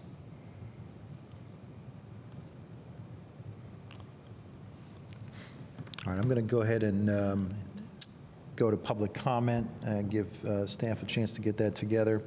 So if you are here in the chambers and you'd like to make comment, just step up to the podium, state your name for the record, and then you'll have up to 5 minutes to speak. If you are joining us online, just click the raise hand button and we'll recognize you when it's your turn to speak. Mitzi Lewis. I live on 19th Street. I own 2 properties on North Washington Street, which is a dead-end street. You all know that. It's not a very wide street, so my one concern would be I have these houses leased for the next year, starting in August, and I want to be able to tell my people that they'll be able to get in and out of Washington Street, because this scope of this construction is huge. So that's one concern. And how long is this project projected to take? 1 year, 2 years, that kind of thing. 19th Street has always had like a storm drain issue, in my opinion. I've lived on 19th Street 49 years. It's gotten better, but the water still comes rushing down, and you know, all the beehive drains and things get blocked with trash from up the hill, all comes down. And it's almost like I've called in bunches of times, and the city has been gotten better. They send someone out. I think there's now, as soon as they have a big rain, they send somebody out because all those drain covers get blocked. So that's one thing. 19th Street is basically a one-way these days. You cannot, they're allowing parking on both sides, which I've not understood, because people are waiting. You go east, somebody's coming west, one of you are going to wait. And that's been going on since probably the construction at the top of the hill at Lincoln, whatever it's called, forgot what it's called now, where Stadium U was, or Touchdown Terrace, whatever the top of the hill there, the huge building. Let's see, I guess that is maybe all I have. But Washington Street is not very wide. Lincoln certainly isn't. Or is this project going to cause the streets to be repaved, widened and repaved? Because they're pretty rugged right now. They have drop-offs on the sides where you don't want to go too far. Anyway, those are just some thoughts. I didn't really expect to say anything. I came here because I do have these properties close by, and yeah, it's changing the whole, it's going to block my view of the stadium as well. So, thank you. Thank you. Is there any additional public comment?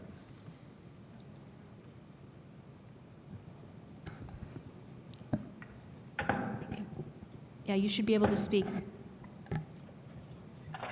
Hi, I'm Susan Goldsworthy. Can you hear me now?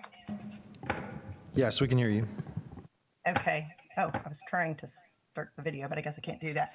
Well, I'm Susan Goldsworthy, and we have the property at 219 East 17th Street. So we're the little cutout that you were referring to at the corner of 17th and Lincoln Street. Obviously, we have some concerns because it is a very large project that will have an impact directly on our property. So what we're asking for is a buffer, and we had raised some concerns, what we'd like to see is some trees that are planted on the north side of our property to help obstruct the views into our rental units. The windows on our building were quite large in order to meet the egress requirements, and I can't imagine that the residents would like, and I think they would feel very uncomfortable with 5 stories of units and bedrooms on that side being able to look into their windows anytime their blinds happen to be open. And I think they would like to open their blinds. We would also like to ensure that there's adequate drainage so that the runoff doesn't come directly onto our building or into our property. The plans that we had looked at did not show the exterior lighting. So given the height of the project, we would like to ensure that the lighting does not have a negative impact on our residents. Since it is so many stories high, we would like the lights to go directly down and not shining directly into our windows. We would also like for it to be noted that there are private utilities on the north side of our building. And then there are some large trees that are on the west side of our building. And so we haven't seen like a tree removal, but we would like to be notified before the trees that are removed, just to make sure that there aren't trees that are on our property. And we did get some feedback from the petitioner, and I think Alyssa had mentioned tonight, I was going to try to show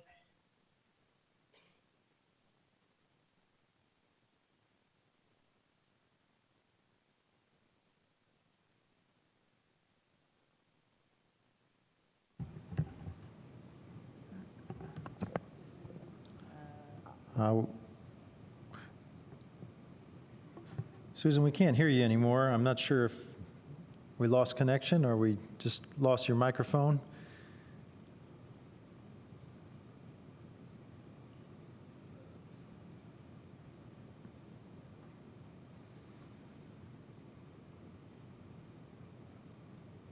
now, Brad. Yep, we got you back now. Okay, sorry, I don't have it. I was trying to start the video. Are you able to show a video at all? I'm sorry, unfortunately, the way that the Zoom is configured, we can't do screen sharing remotely Okay. here. Well, I'll try to describe to where you can picture that. So we're on the northwest corner, and one of the pictures we had, and it wasn't in that one that they're showing today, but there's another one that showed 3 trees that are next to our parking lot. And we would like to ask that those trees be moved behind our building. They had mentioned they may be doing some shrubs and plantings. We just don't think that will be enough of a canopy or enough privacy back in that back at all. And so one of the ideas that we had was where the new sidewalk, which goes north off of 17th Street, which is on the west side of the building at 219, could be moved to eliminate the L shape and go directly into their building. And that would also allow for a larger grassy area and more space to have larger trees that would provide more canopy and allow more privacy of the north side of our building. It also would stop some of the foot traffic in front of our residents' living room window. I was going to try to show you on a picture, but I can't at the moment. But can you see where there's like an L shape that wraps around our building? Yeah, I think we're sharing it now, Susan. Okay, there we go. So where that sidewalk comes off of 17th, if maybe that sidewalk could go straight into their building, where that wraps around our building, it would eliminate some foot traffic. And also would, so they're not going right past their living room windows. And then if the 3 trees that are over there by our parking area, maybe those could be moved down in front of our building between them so that we can have some canopy so they're not staring directly into our windows on our building.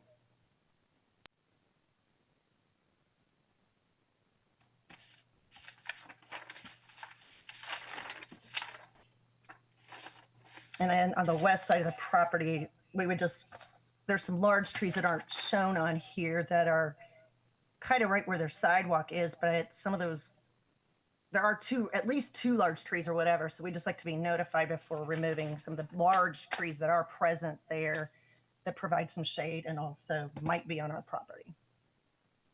Or at least one of them, I think, might be, one or 2. So we would like to ask for a bigger buffer and try to accomplish giving us some privacy for the residents in this building. Thank you. Thank you. Is there any additional public comment? Anyone else online, Jackie? Looks like there's a chat message there. I don't know if that's someone making comment. Oh. Okay, all right, seeing none, we are then back to the commission for any final questions or comments or motions. Commissioner Randolph? Just didn't want to jump in front. Thank you.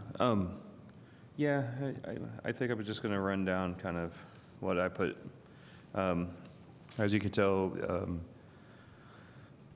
the petitioners are complying with about everything. So this is more because of this student overlay and more just general. So I think maybe we should address parking areas for drop-offs and pickups in the UDO so we can require them I thank you for willing to commit to that. The payment in lieu, I'm so surprised that that's still an option, but it is. So, you know, you're allowed to take advantage of the options that exist. But it doesn't create that affordability, I think, that we really were intending. It does provide dollars to create affordability, but then those are all kind of one type of unit we see, and I think it would be better to have little sprinkles of, you know, affordability, in my opinion. Maybe after we get the update about some of these incentives, maybe we get a better sense of how this is working, but I would truly love to see more of a, you have to give affordability at the building that you're proposing versus a payment in lieu. And I mentioned that during the UDO process. But I've seen a few developments, I think, that we lost that ability. And then I think one other thing I just want to say, as we keep seeing these types of developments at these type of scales, is we're losing front yards. And I always enjoyed walking to and from, you know, the campus and places, and there was a bunch of front yards and people out there and enjoying themselves. I don't know where students are going to play beer pong anymore during the summer, you know, but you get to meet people that way. And, you know, this particular design doesn't create that concept and that character that I came to love, you know, being born and raised here and experiencing those front yards and meeting new friends. And then I think we really need a good stern understanding of the timeline and the impact. I think from our speakers today that they need to understand what kind of impact they're going to expect, so you know, they can communicate that to their renters or just the folks that live in that general area. I actually rented one of the homes that were spoke about today, so I'm very intimate with this area, and Washington is a kind of a tight road. That's it. Thank you. Thank you. Additional questions or comments on the side? Yeah. Go ahead, Commissioner I Kinsey. wonder if we could address a couple of the questions that came from the comments today. One is a little bit about Washington and how that will be treated during the construction process, and then the construction process itself, how long, when will it, you know, what are the plans?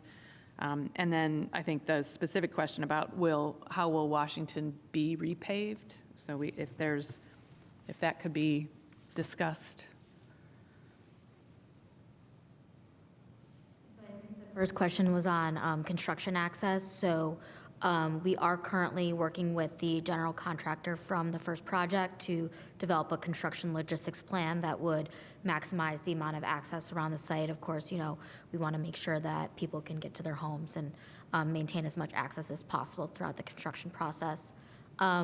On the general timeline, so as I previously mentioned, we would look, if approved, to be potentially looking to start some of the project at the very end of this year. Given the scale of the project, we have had very early conversations with the building commissioner and fire department about the potential for bringing this on as a two-phase delivery. So it would then be fully complete in 2027 is the goal. And to address some of the questions actually about the tenants and different things, earlier when I made the blanket statement about demolition, some of the demolition may come later for certain properties, given how the phasing will pan out. And then the last question was on, sorry, can you remind me? Washington Street. On repaving. Yeah, so of course, the extent of the repaving will be determined as we're doing some studies on the underlying structure of those streets. But of course, the streets will be restored to a usable condition post-construction, and any repaving that is required will be completed. Thanks. And while we're at it, do we want to talk a little bit about the several of the comments related to the property on East 17th, 2019 East 17th, either the buffer or the change in the sidewalk, if there's a way to modify that sidewalk so it's not right in line with the back windows there? Yeah, so we could move a portion of the portion that's parallel to their property line further north, and that would provide a little bit more buffer for them on the side of that property.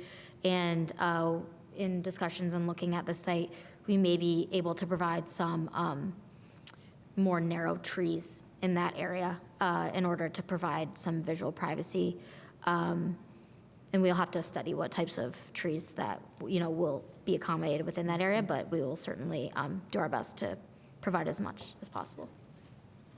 I do want to add one thing. That sidewalk is for an egress for the emergency stair, so that is not a publicly accessible stair, so it's only for egress. Thank you.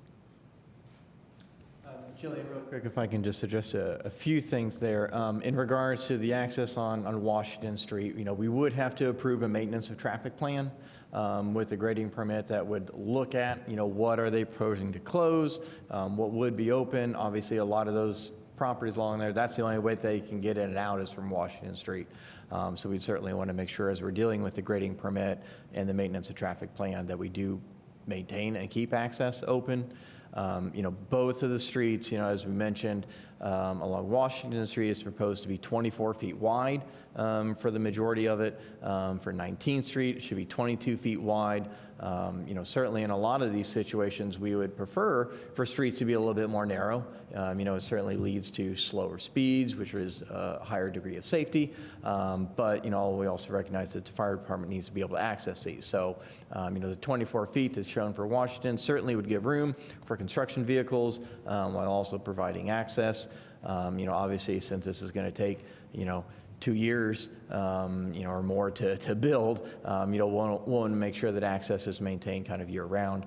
But then also just kind of touch on something the petitioner mentioned in regards to phasing. We are looking at this as only one phase. There's not a phase 1 or phase 2. Student housing does have a minimum parking requirement, which is being fulfilled through the parking garage. So we can't really look at, here's one building and the rest of it doesn't happen. With this, we haven't looked at or approved any sort of phasing plan. So we're looking at this as one big project, one phase.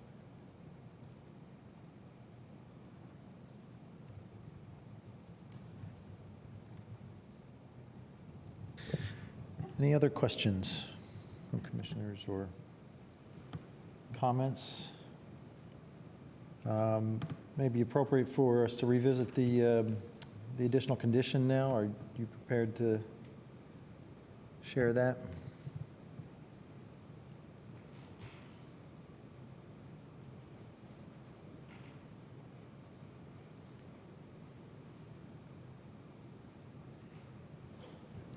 So the 14th condition, which is in essence exactly what I had said before, is site plan shall be revised to include pull-off / drop-off locations along Lincoln and Washington Street frontages.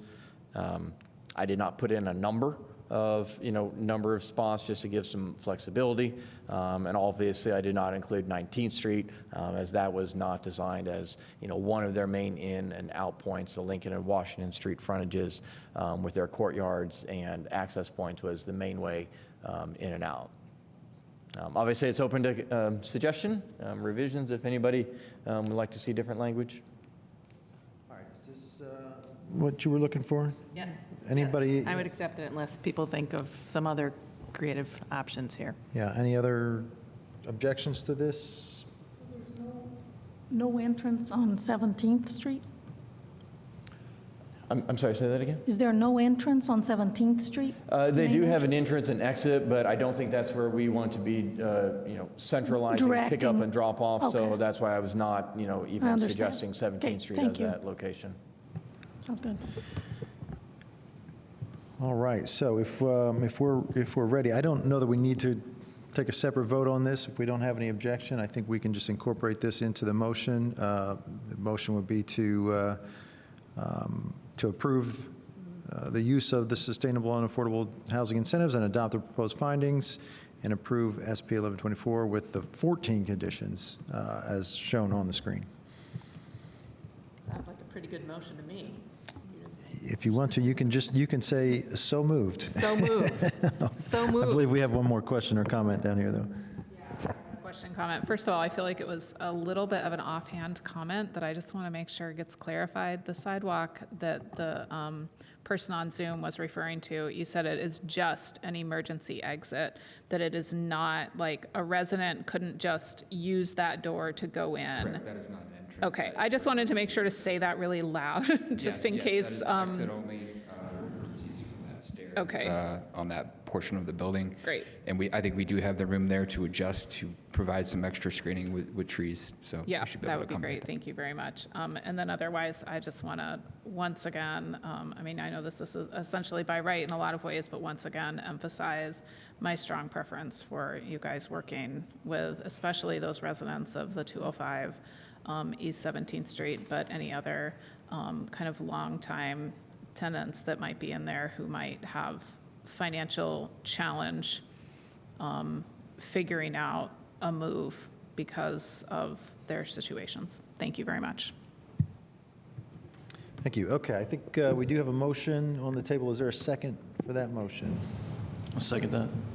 All right, any final discussion before we call the roll? Okay, please call the roll on the motion to approve SP 1124. Kinsey, Yes. Smith, Smith has recused on this particular Okay. item. Stossberg, Yes. Whistler, Yes. Ballard, Yes. Burrell, Yes. Copper, Yes. Korodke. All right, motion carries. Thank you.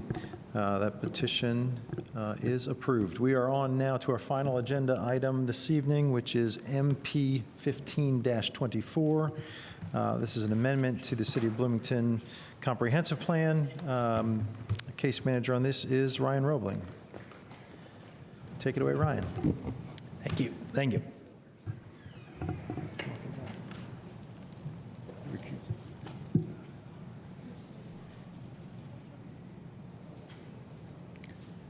Okay, I'll try to keep this one brief. The Common Council initiated a proposal, Resolution 2314, to amend the comprehensive plan to reflect additional accessible transportation and mobility principles.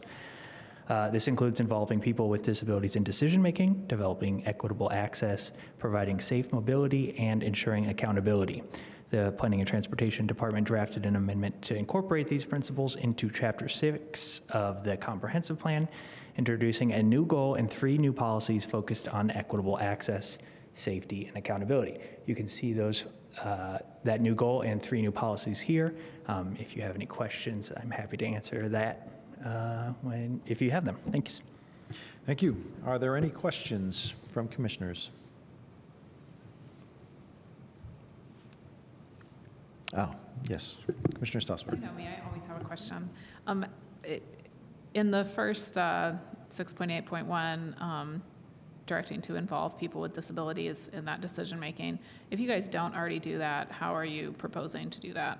Yeah, that's a great question. So the comprehensive plan applies to the entire city government, not just planning and transportation, but planning and transportation specifically is moving towards this with parts. Some of you will see it in the creation of a new transportation commission, potentially combining some of the currently existing commissions, and the membership of that body will incorporate members of the CCA, I always get it confused, so I'm going to read it, Council for Community Accessibility. So that's the goal, for one way to attempt to achieve the involving people with disabilities in decision-making. Okay, so it's more like a formal statement that says we're going to consult this group that already exists?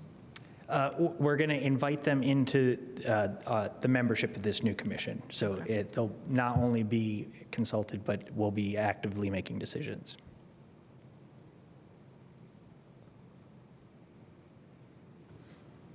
Any other questions? Commissioner Kinsey. So just a clarifying question on 6.8.3, the ensure accountability dimension. To whom and how will that accountability be demonstrated? Who's the audience for this? Yeah, again, the comprehensive plan applies to the entire city government. So in some cases, that will be this body. In most cases, it'll be the administration and council themselves the accountability will have to be held to. But it'll run through a new combined commission if that exists. It'll run through this body. But any and all aspects of government should be held accountable with this statement, with this policy, excuse me. Thank you. Any other questions? Seeing none, we will then go to public comment. If you are here in the council chambers and you'd like to make comment, please step up to the podium, state your name for the record, and you'll have 5 minutes to make comment. If you're online and you'd like to make comment, just click on the raise hand button and we will do our best to recognize you when it's your turn to speak. Pen doesn't work. Steve Olin. When I was on council last year, I authored the resolution that this proposal is based on. It was done in consultation. It was done at the exhortation of Deb Meyerson, who worked with me on the resolution. We also worked with Michael Shermis and the Council for Community Accessibility. What you see in front of you is the department's reworking of, we boiled it down to 4 principles, and they took one principle and made it the goal, and the other 3 were the principles, I forget what they're, the policies, that's it, the policies underneath it. So, but I mean, they did a great job of adapting it for insertion into the plan. I certainly endorse it, but it was the result of many months of work over 2023 to get the language right. I would say that listening to Mr. Robling now, as a member of the Parking Commission and the Bike Ped Commissions and the Traffic Commission, who have all expressed concern about being merged into a single commission, while this is not what the previous administration wanted, it occurs to me now that there might be room for a separate Transportation Commission that has a function similar to the Commission on Sustainability, where representatives from other commissions are members of it. And I think maybe it's time to think about that in addition to, not in place of, those other commissions that not only focus on these aspects of safety and traffic and parking, but are better at specializing in details that a larger commission might not care about. So I just wanted to throw that idea in, that there really ought to be a Transportation Commission. That would be one that could and would be able to think about transportation more holistically, and could be made the responsible party for paying attention to these principles. So that's something of an aside, but I just want to encourage the Plan Commission to adopt this. It's a very good implementation of the work that those other people did last year. Thank you. I can't Thank write. you. Can't write. Is there any additional public comment? No? All right, seeing none, we are back to the commission for any final discussion or for a motion.